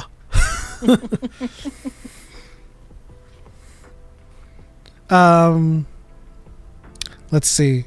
So I think based on what we were talking about thus far, nothing is off the table. I think we could just kind of like, it's a good what if, and I think the best scenario is that they create some hype for a Ben Solo story in New Jedi Order, and then it comes back.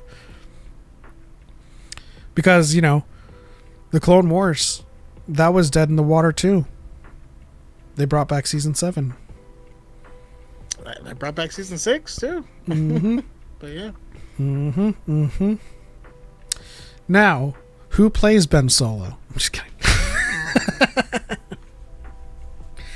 Actually, you know what? Here's a question for chat. If they do the hunt for Ben Solo, and there involves some young Ben Solo-ness, who plays young Ben Solo? And I don't want to see any de-aging technology because that shit sucks. It reminds me of Forces of Destiny, hearing 60-year-old Mark Hamill on the young Luke during Battle of Endor preparations. You know what I'm talking about. No. They have a Kanioya here saying Ben Solo cannot be redeemed. That patricide of that character simply cannot be forgiven. While I'd be inclined to agree, people like Anakin, and Anakin like slaughtered children. You know what I mean? Like, and people will bend over backwards to be like, "Oh, well, it wasn't his fault." You know.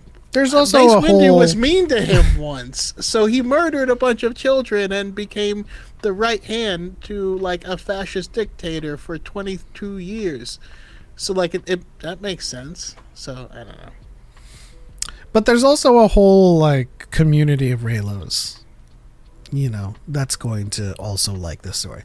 Also, the hunt for Ben Solo... Thirst is a powerful motivator. The hunt for Ben Solo does not imply that it is a redemption. Yeah. I also do like the idea of having your character, which right now I think it having your character and Reva most. wallow in his mistakes. No, not wallow, but like just become, you know, Batosai. Like, yeah. They wander, feeling like they can never be redeemed for the amount of blood that they've spilled, and they've devoted to, for whatever time I have left, to do right by as many people as I can, knowing I can never, you know, wash the red from my ledger, but that is a good. I'll get as close as I can. That's a good pull right there, because Kenshin never believed he could ever atone for what he had done as the manslayer. Yeah. But he lives his life. Isn't true. But he lives his life trying to atone for it, and one of the chief. Now we can just never forgive that writer. But he lives his life towards the end. He finally realizes towards the end, though, which is a chief kind of key pillar of the narrative for Kenshin, is that he lives his life in atonement, trying to atone for something he can never be forgiven for, and he is prepared to die to do it. But one of the things that happens towards the latter half of, or towards the end of the manga, is that, and I suppose the anime too, is that he has a new family. He has people he loves, and he has people that he wants to protect. And the solution to protecting them is not to die. So he needs the will to live again in order to overcome the demons that plague him. So essentially, I think from a narrative standpoint, Ben may not see redemption in the eyes of of public opinion, or in the eyes of people who have been wronged by him, or just wouldn't see redemption at all. But if there was a narrative that saw him come back to life, he'd probably, you know, be living his life trying to atone for it, knowing that there are some people that will never forgive him. Yeah, which also goes in line with Anakin's redemption, because again, he's not forgiven for the stuff that he did, and you know, but you can always make a better decision. You can always let go of your hatred. And, you know, I feel like one of the biggest lessons that I wish people would take from it is you can let go of like that type of tribalism. It's not like, well, I mean, it's something like Ben says in Rise of Skywalker. He's like, you can't go back to it now, just like I can't. And it's like, yes, you can. Just stop it. You know, you'll get in trouble. You'll probably get arrested, but like, you can choose to not do this anymore. Lord Goop says Finn Wolfhard. I don't hate that for a young Ben Solo. I don't hate that at all. Neither do I. That's actually a really good pick. I was expecting to see some Timmy Chalamet. Hate Not it. not that I don't not that I like that choice, but I was expecting to hear some of those picks. Oh, I know which one it is. Wait. Sing it again. I don't remember. You can't make me go back like that. Oh, damn it. Okay, hold on. I was thinking the same thing, Barosai. He says he needs a couple soups to play Young Ben Solo. Too skinny. Because, I feel that's what I was thinking. I was like, he's too much of a twink. You know what I mean? Like, he needs some meat, some chunky soup. You said it was going to be a musical stream? Does this sound like what you were singing? Close your eyes and I will be swimming, sing to only you. Na, na, na, na, na. Don't forget, I'll hold your hand. Watch the night sky fading red. But as you. No. Well, I don't know what that.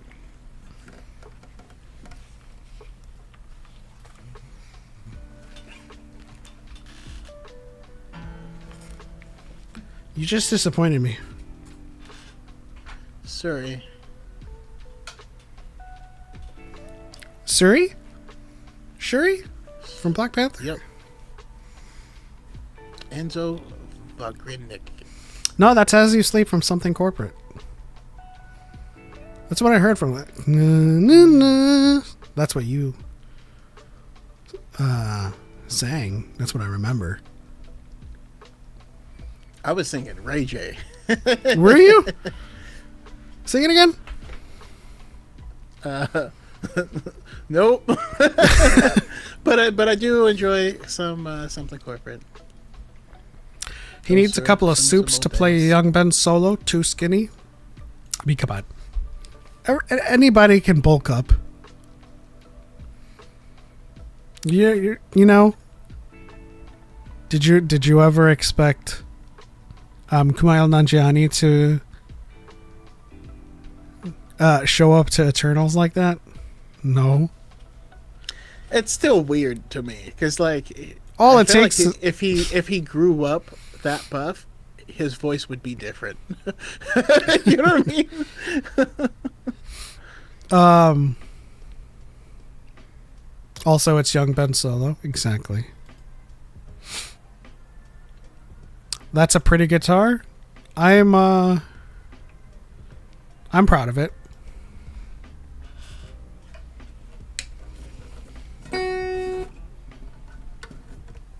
It's actually a portable one. That's why it's so small. If you're strong enough, everything's portable. When the album dropping, you can search As You Sleep from Something Corporate. That's where it's from. That's a nice generic Paul. No, it's just an Enya. It's just an Enya Enya Go portable electric acoustic.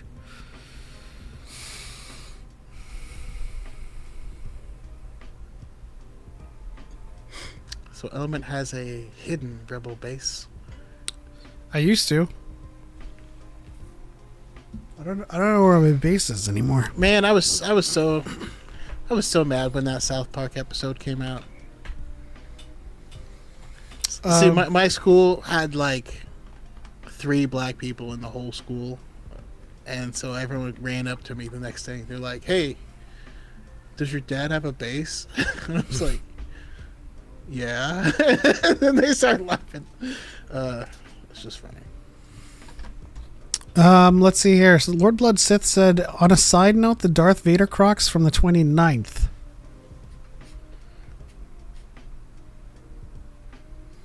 Drop nut from what? Okay. Anyways, Darth Vader Crocs. that doesn't. It doesn't like track. Can you imagine Darth Vader showing up in Crocs? You will tell me where the rebel base is located. Oh, okay.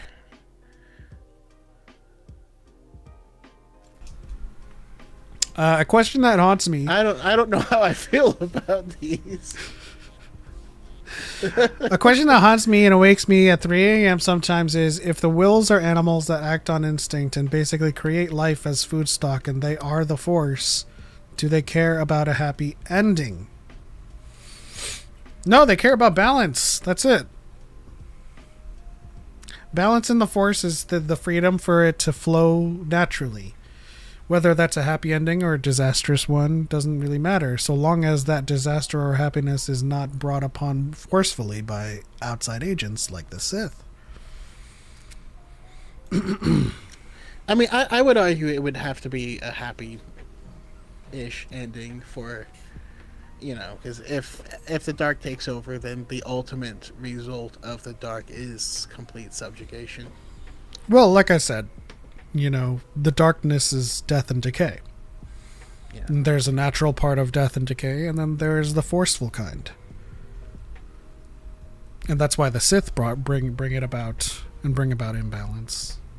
So, and that's why the Jedi aren't imbalanced, because they're serving life. And life can naturally go on, or it could be brought upon, but I don't like those. I don't like those Crocs.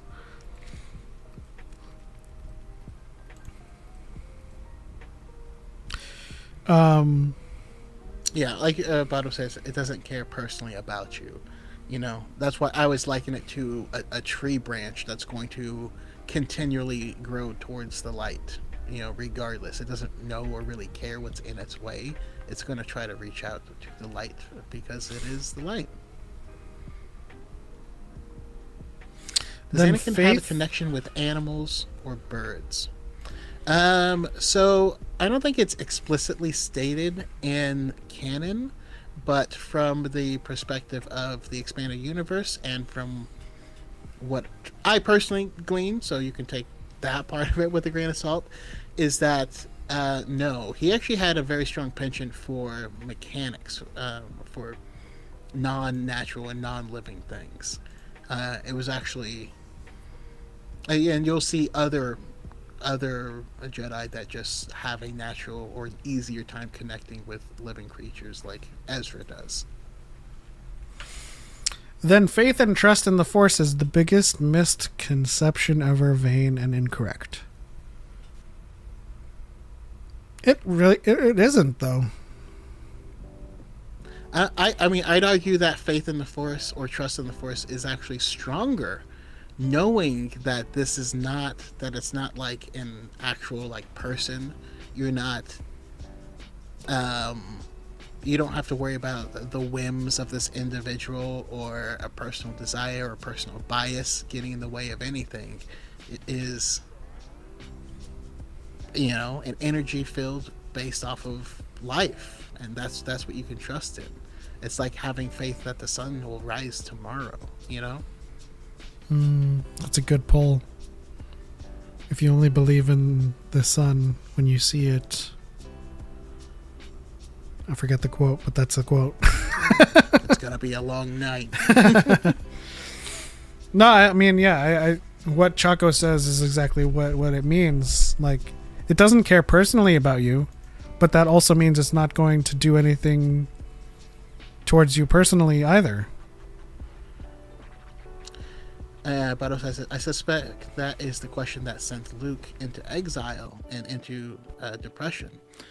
So that we actually do kind of have an answer to, because Ryan Johnson directly says, you know, I'll try to quote him as best as I can here, but he says, when I had to figure out why Luke was on the island, I knew it wasn't going to be cowardice, or weakness. That it was an active decision that he thought he was taking a stand, and so ultimately, he saw that the Jedi, felt that the Jedi were causing more problems than they were solving, and that he thought that the light should rise from a more worthy place. And so that's, directly according to Ryan Johnson. And so having faith that the Force would essentially elect a new champion, that the Force would awaken elsewhere, is why he went into exile. Which is sort of true because, as we always say, the dark side brings about imbalance, and I hate to say it, Snoke is right. Darkness rises and the light to meet it.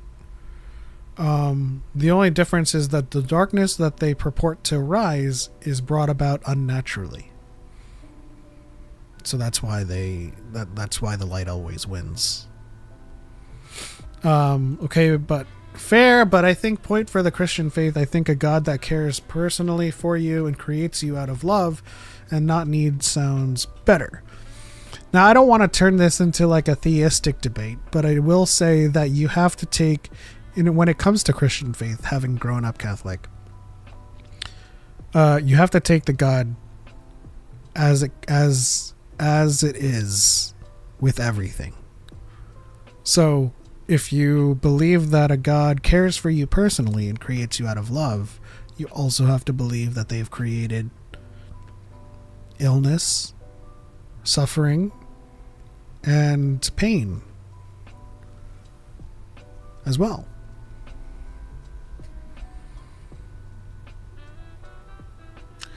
I just think that a lot of misconceptions with Star Wars come from trying to exclusively force it through a Western lens when there's so much Eastern emphasis on the Jedi and their beliefs. Yeah, I mean, essentially the Jedi's belief is selfless. Yeah, so if you were to view the Jedi through a Christian lens, then you would look at the Christian form of love known as agape, or like selfless or unconditional love, and that would fit. I really hope the Ben Solo resurgence means we see the Rey movie gain traction again. My anxieties over the Ben movie also stem from a lack of ST material and Rey material. I want them all back. So the Rey movie has never been in a point where we need them back. They're just still in development. Yeah, and Humble Ash goes on to say, I know it's been a huge resurgence of the interest of Ben Solo, but I just hate seeing it at the expense of disparaging his sacrifice or bashing Dross. So that's just going to be par for the course for the time being, because a lot of these channels, the entire channel is to hate Star Wars. You're not going to see them capable of talking about things without just spreading hate, because that is their primary that is like catnip for their fan base, but I agree with you, and I think we are seeing the resurgence of the sequel material. I think that we hadn't seen it in a while because they didn't want people to touch the era while they were trying to formulate some plans for it, because that can create issues, right? And that is something that George Lucas did in the past. He wasn't planning on making films post Return of the Jedi so the writers could do whatever they wanted, but he did make some strict guidelines on anything in the prequel era before his films or anything went forward.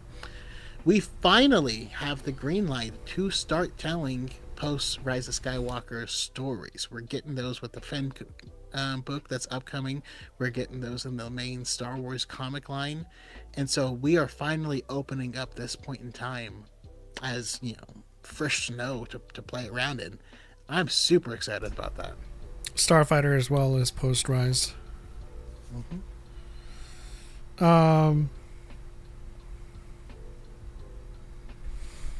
Let's see here. I think fans have a harder time accepting the Force connection via witchcraft or supernatural forces. Hard to explain, hence rejection of the Acolyte.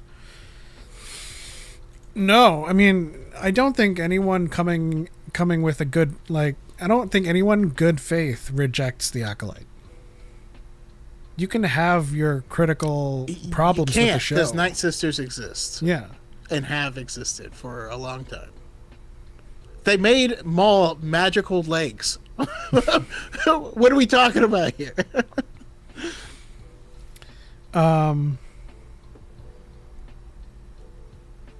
But yeah, I think what's interesting about this whole Hunt for Ben Solo discussion is that it's actually exposing the grifters and the chuds and the carpet nuggets, because you'll find people hating on the sequel trilogy, and more importantly hating on Disney, but then you'll also find them on the same page thanking Iger and Bergman for not greenlighting it. But I thought they were the enemies.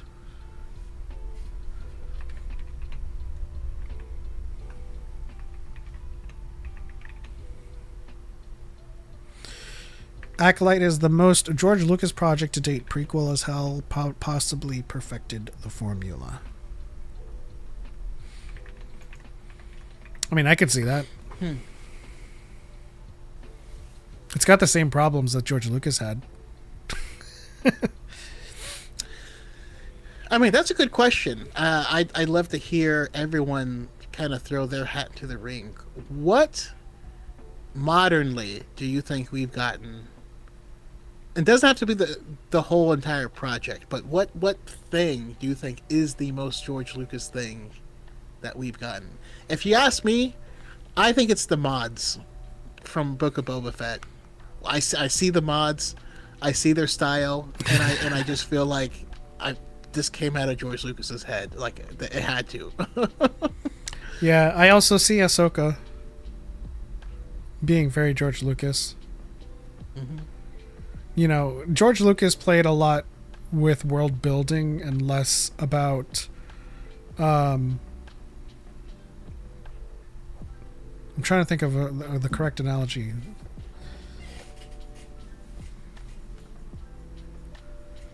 George Lucas was more about world building than he was about world development. Does that make sense? Yeah. He was he built the trees. You know, he built the forest, but like he wasn't the best at individual trees. Which kind of tracks with someone who learned directly from George with Dave Filoni in Ahsoka Season 2. I love the trees in Ahsoka Season 2, but I can see how the individual... Sorry, I love the forest, but I can see how the individual trees were lacking thusly in the show. You know, same with the Acolyte. A lot of great large themes, very flashy fights. But some of the pacing and dialogue, there were some issues with execution. So, I mean, I think where'd the background music go? Sorry. Huh? Is there no background music anymore? There is. Oh, I don't hear it. Which is fine. Let's see. Might be. Illy says, "I adore the mods. I never understood the hate. They were just so like weird and like it just feels. I don't know. And he has like a weird drill foot. And he's kicking the car. Like it just felt super Lucas to me. You know what I mean? Honestly, I feel like Book of Boba Fett, pound for pound, feels the most Lucasy to me personally. Like having him snort a lizard and go on a trip in the in the desert is just like, what? On the flip side, putting a train heist in the middle of the desert. You know what I think is fascinating about what I just thought of? On the flip side, the EU was all about the trees and less about the forest. Yeah, absolutely. And in that case, it hurt so terribly with overall construction. But there were some pretty cool elements in the EU. So there's a cool element here.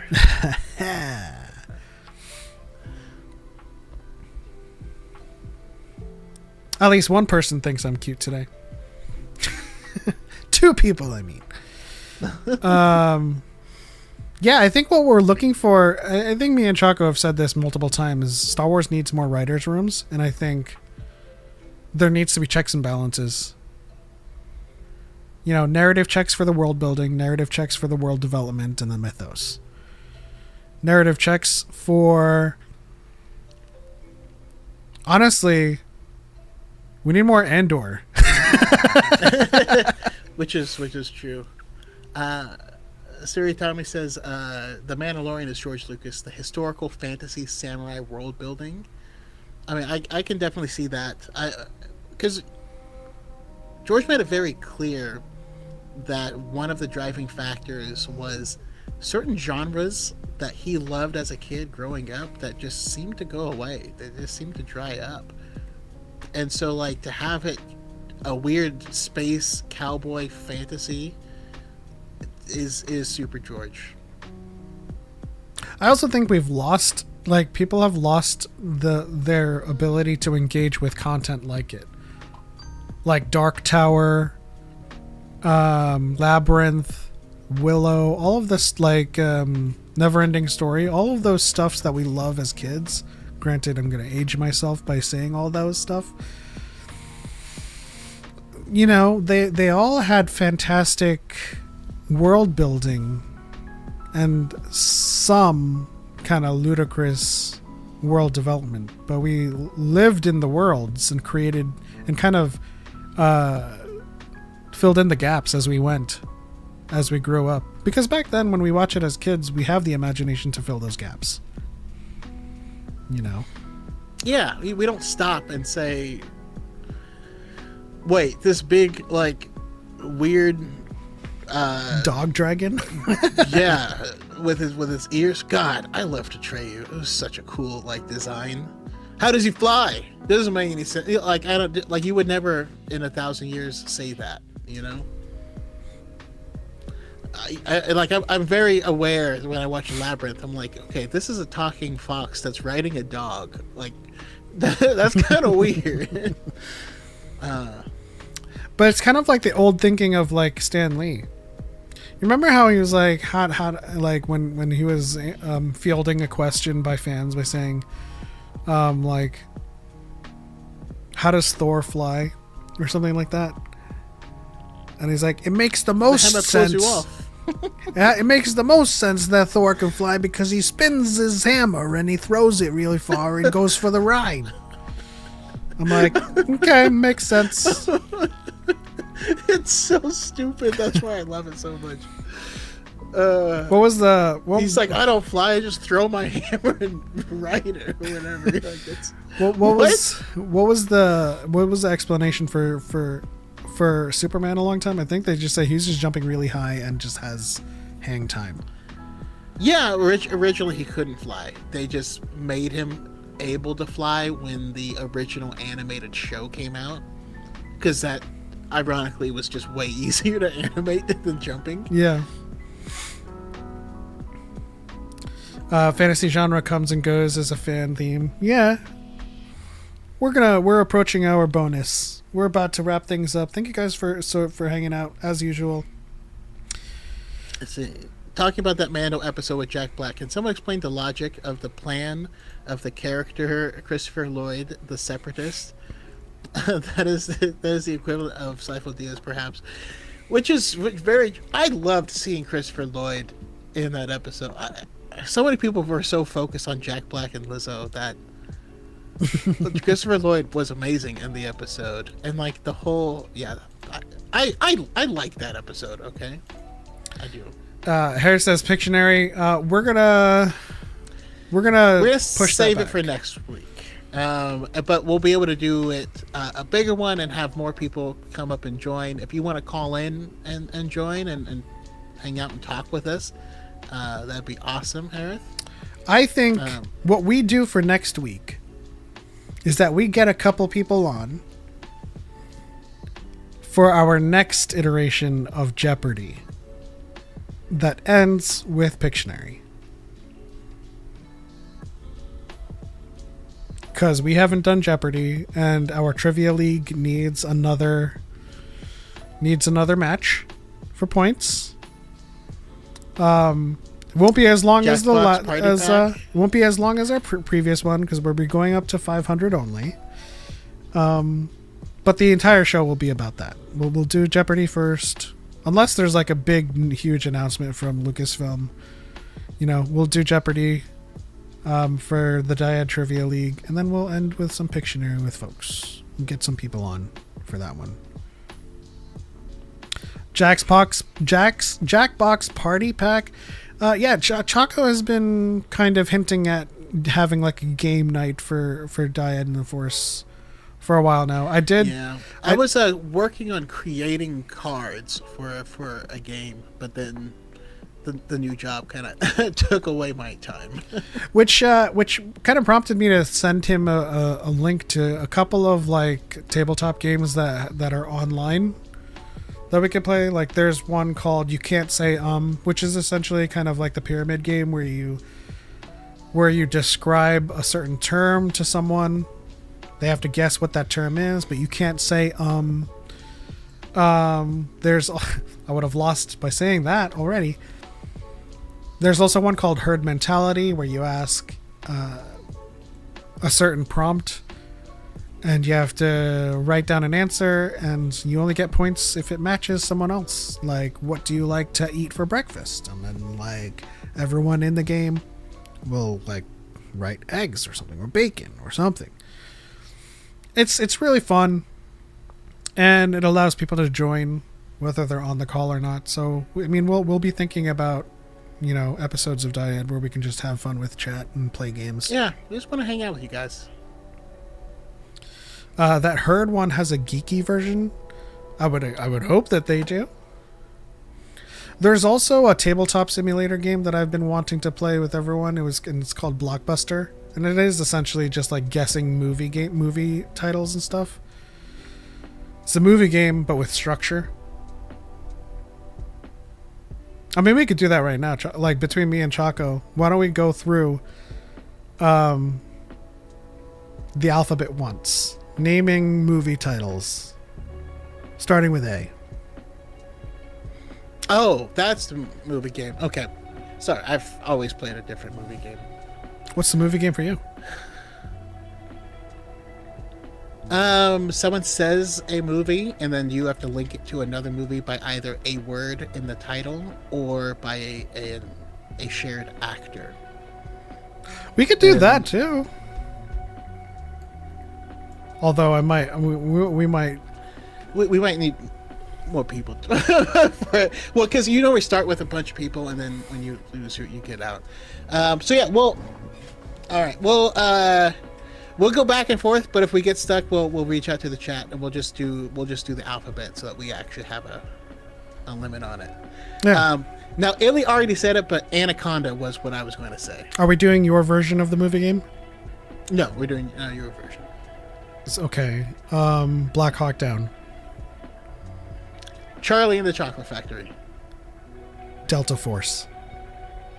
There's a military theme. Evil Dead. Fast and Furious. Goodfellas.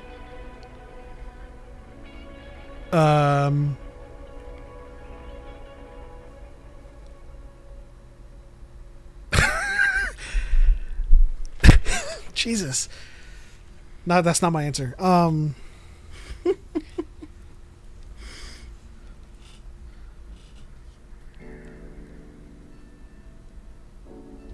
High Life?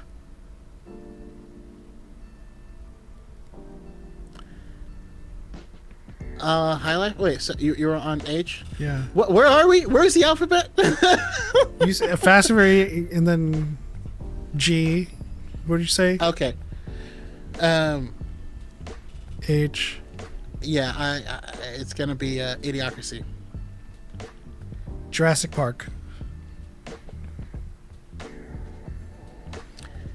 I'm trying not to go to the chat for answers either.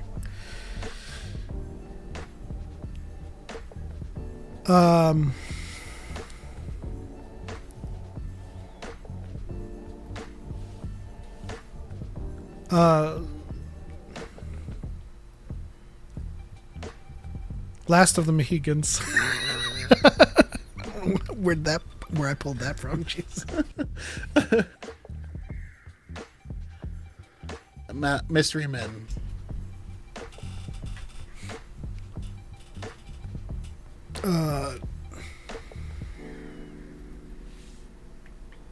Never Ending Story. Operation Dumbo Drop.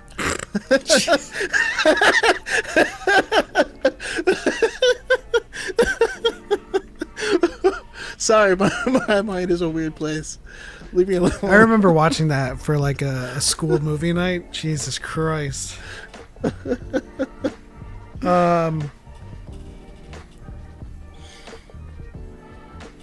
PAX? Is that the whole movie title? I don't think it is, but Oh, okay. Well, Platoon. okay. Because isn't it like PAX 5 or something like that? I forget. I can look that up because we're past it. Okay. So I have Q. Can I say A Quiet Place? Do we count A's? Does it just have to be Q?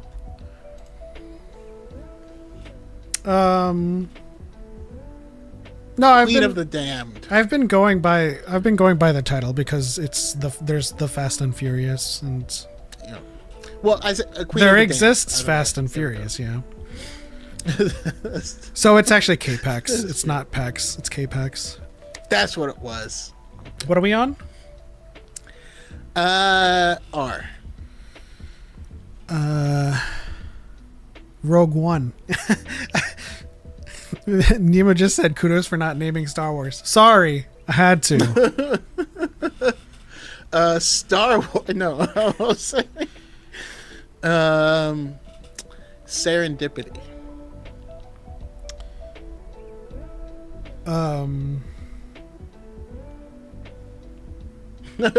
It's like y'all ruined it.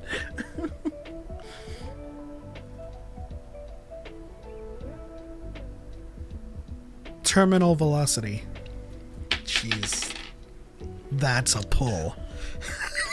Terminal Velocity. That's the I'm trying to remember that movie. I remember it like enjoying that. Anyways, Undercover Brother. No, Terminal Velocity had was Charlie Sheen. Undercover Brother? That sounds like a TV reality show. Eddie Griffin. We had Dave Chappelle in there. We got hey, see, of course, Timo knows. Actually, yeah, you would enjoy the hell out of that movie. We'll add that to a movie night. V. Chris Kattan. Oh, VHS.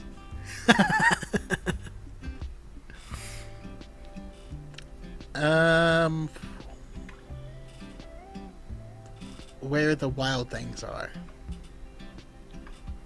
That's a good pull, KGV for Vendetta. Verily. Oh my gosh. How many movies out there start with an X? X-Files the movie. I thought you were just gonna say like triple X. Oh, yeah. Your name. Hey, good one with your line, April, as well.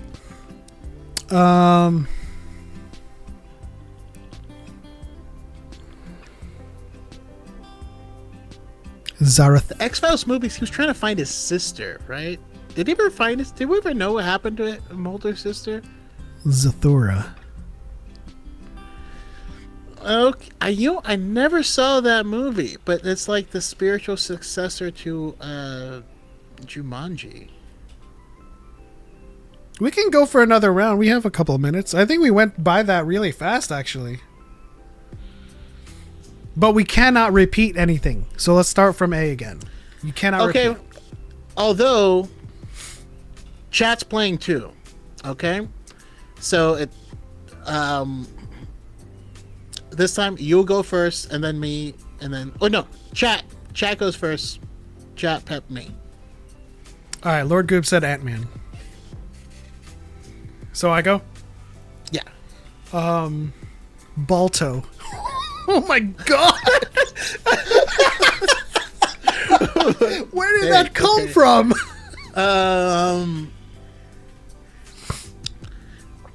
Nope, that's a book. Coach Carter. Coach Carter. Okay, chat, you're on D. Chat's on D. And we'll let out the black movies. And we'll let a couple of you guys answer for D, just so we're not kind of missing out on people. So we have Phineas saying Dragnet. That's great. Death Note. Get that out of here. Was a Netflix movie. Harris says Dark Knight. Dragon Ball Z. Which Dragon Ball Z? I mean, you could just say Brawly, but like Donnie Darko. That's a good. No, poll. I think he means the live action. The Dragon Ball Evolution. Yeah. Oh man.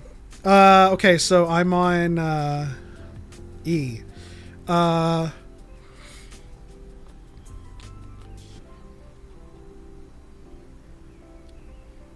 my gosh.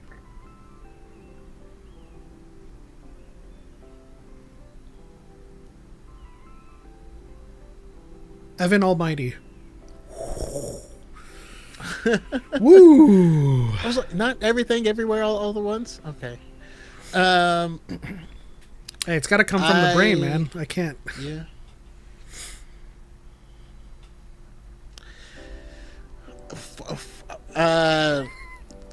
Fantastic Four.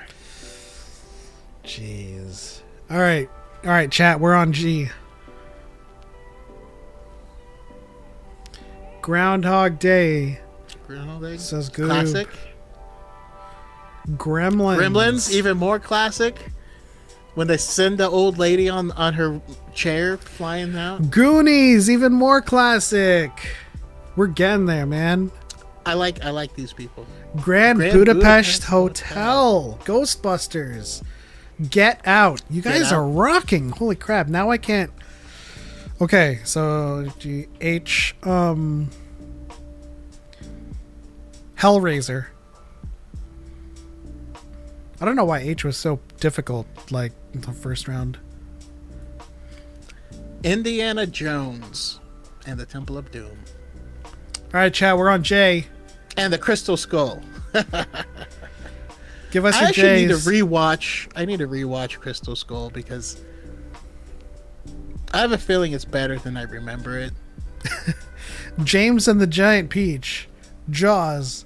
Justice League. Nice. The power of crowdsourcing. Jason versus Freddy. K's are hard? Okay, so I'm on K, right? IJK.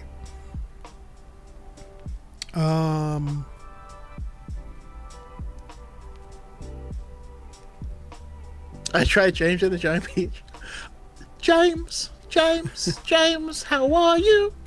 Isn't it a lovely day? Don't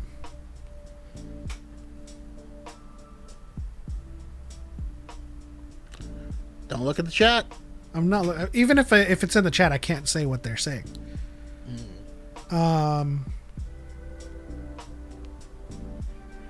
I was like That Mortal would Kombat with a K. Hold on.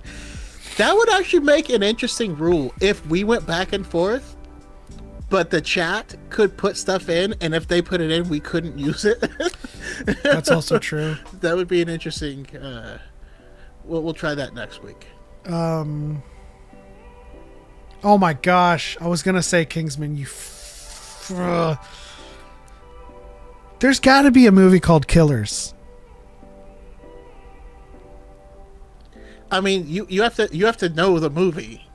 Hey, what is that? That's like a impromptu rule. I don't know a movie just called Killers. There might be movies with that as the first word, but you'd have to say the whole title. Oh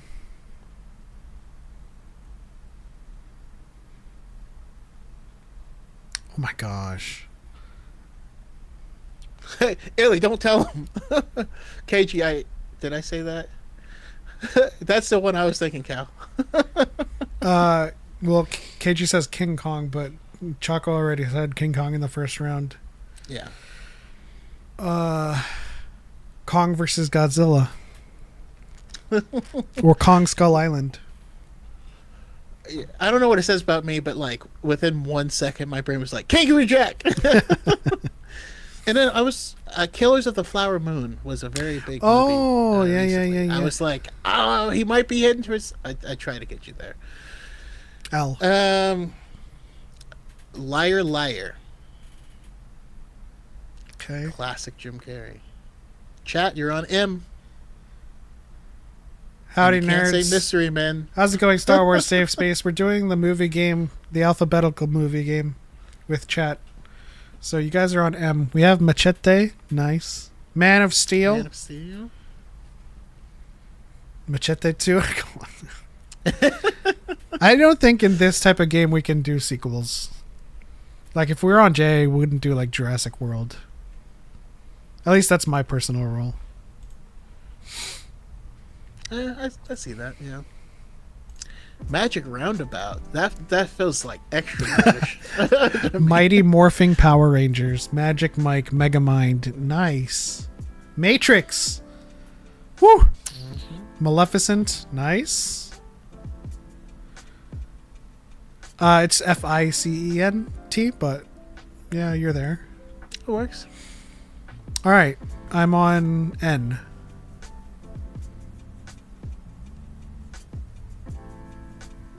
Next Friday. Classic. Monty Python and Holy Grail. Also classic.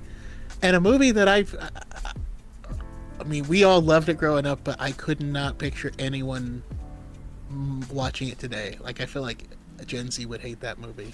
You know? Yeah. Yeah.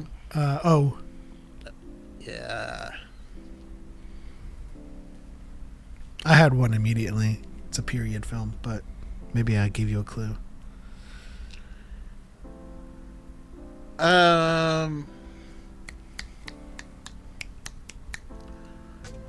Over the Hedge. That's a movie, right? You have to know the movie, Choco. No, it's Over the Hedge. It's like an animated movie with like critters and stuff. Yeah? Over the Hedge. Ooh, KG said Oppenheimer. Nice. All right, chat, you're on P. Onward. How about that?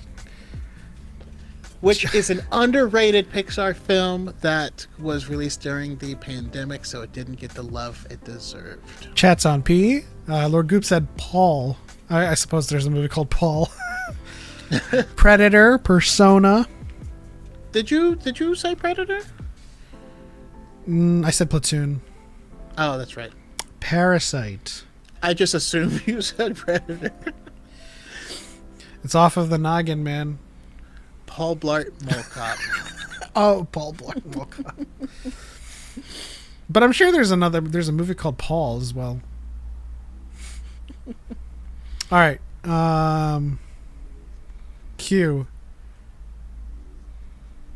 Quantum Leap. It's a show. Did they make a movie? Yeah. Okay. Oh, Paul! Yeah, the alien. Okay, sorry, I wasn't thinking about that.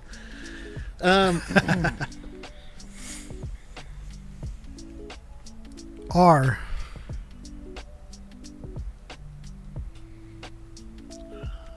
Romeo Must Die. Wow. Dun, dun, dun, dun, dun, dun, dun, dun, dun, dun, dun, dun, dun. Okay, chat's on Hey, X gonna give it to ya. chat's on S. I see that Ilya already said South Park, Shaun of the Dead. Dylan said Star Wars. Spider-Man 2, specifically. Superman 2025? I mean, do you have to say 2025? The best Superman film? It does. Stardust. We had Superman Returns. We had Superman The Quest for Peace. Have you seen Stardust? That is a great Charlie Cox pull. And Claire Danes. Seven Samurai. You wouldn't think that Charlie Cox was in, Superman was in a 3 movie. is the best? Like, I didn't know Charlie Cox until Daredevil, the Netflix series. So, like, when I was, like, one day, I think it was with my ex, just watching Stardust, I was like, holy crap, Charlie Cox is in this. All right. Some Sarah, Superman 3. Okay. T.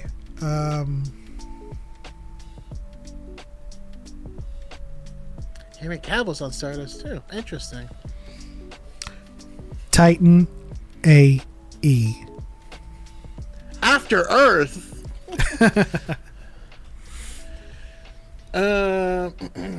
Hey, California with the $3 additional ramen drop. Appreciate you, man. You.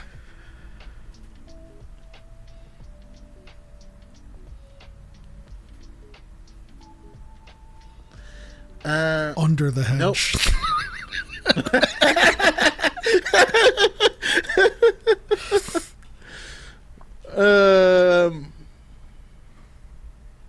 No, that's a show. Ooh, Spooky took one from Up. you, man. Nope, he Oh. took it. I know you didn't see it. I believe you, Yeah, but, no, but that's he took that's it. fair. That's fair. They also took Underworld. Very good pull. Dang, our chat knows ball.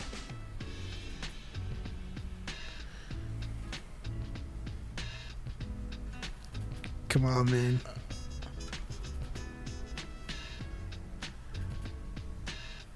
Under Red Hood. Oh, no. Under Red Hood.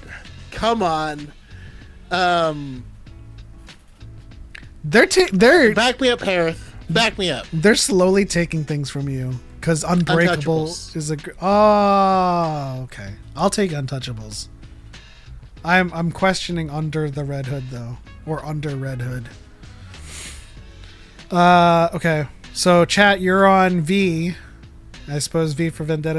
Is gonna make its appearance again.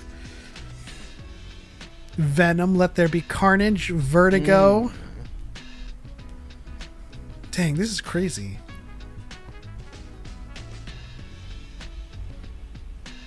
Wait. Dylan said it's called Batman Under the Red Hood. We're not taking subtitles here, man. Vast of Night. Vampires. Yeah.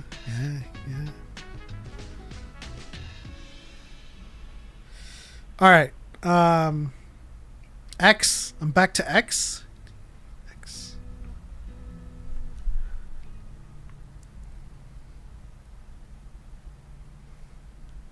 All I could think of was X gonna give it to you now. No.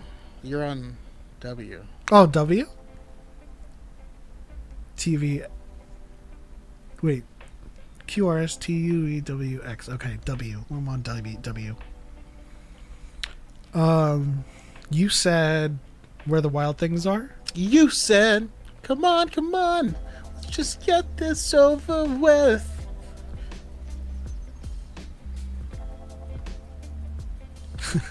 Wild Wild West.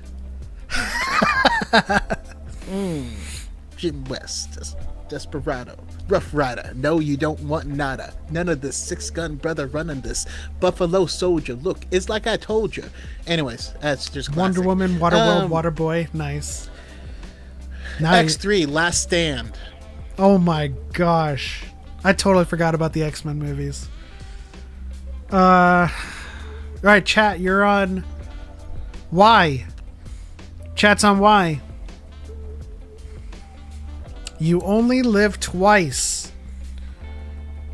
That's a James Bond, isn't it?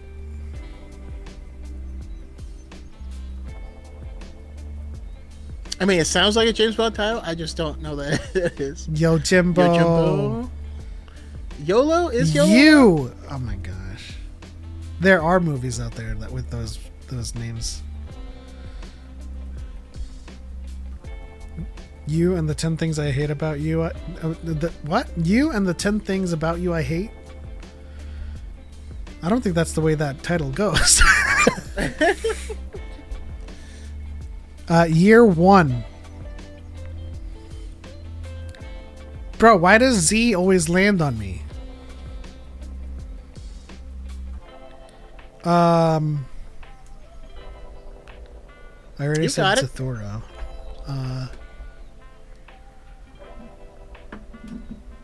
Zero Dark 30. Okay. That was a great game. I think that's really fun to play with the chat.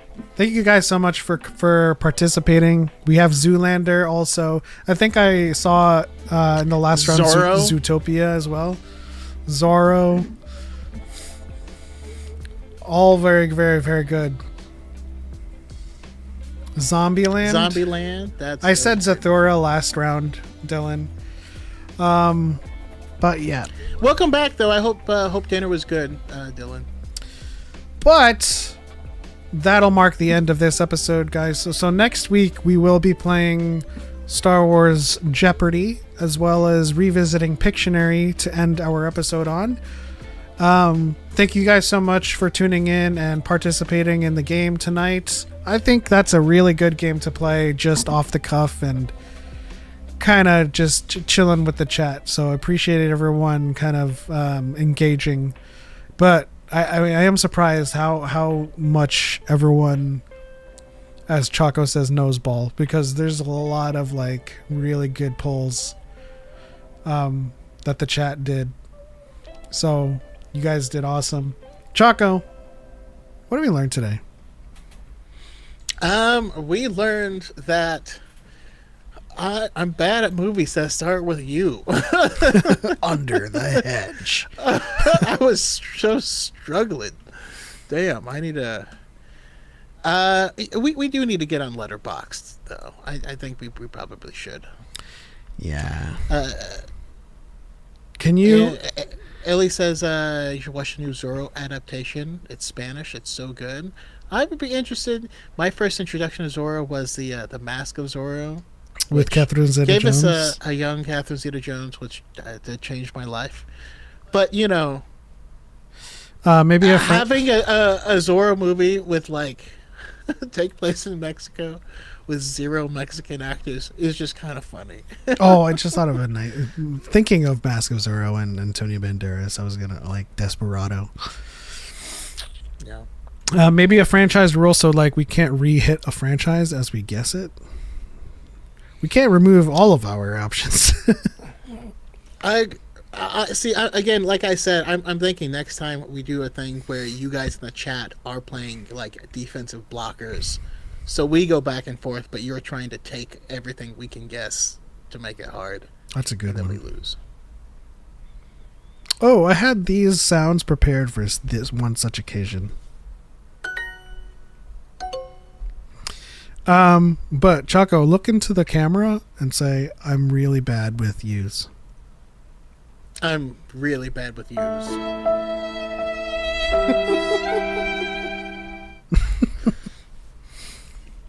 Another happy landing.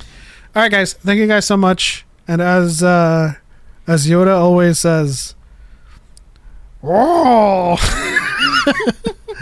We'll see you guys next week. Bye. Later.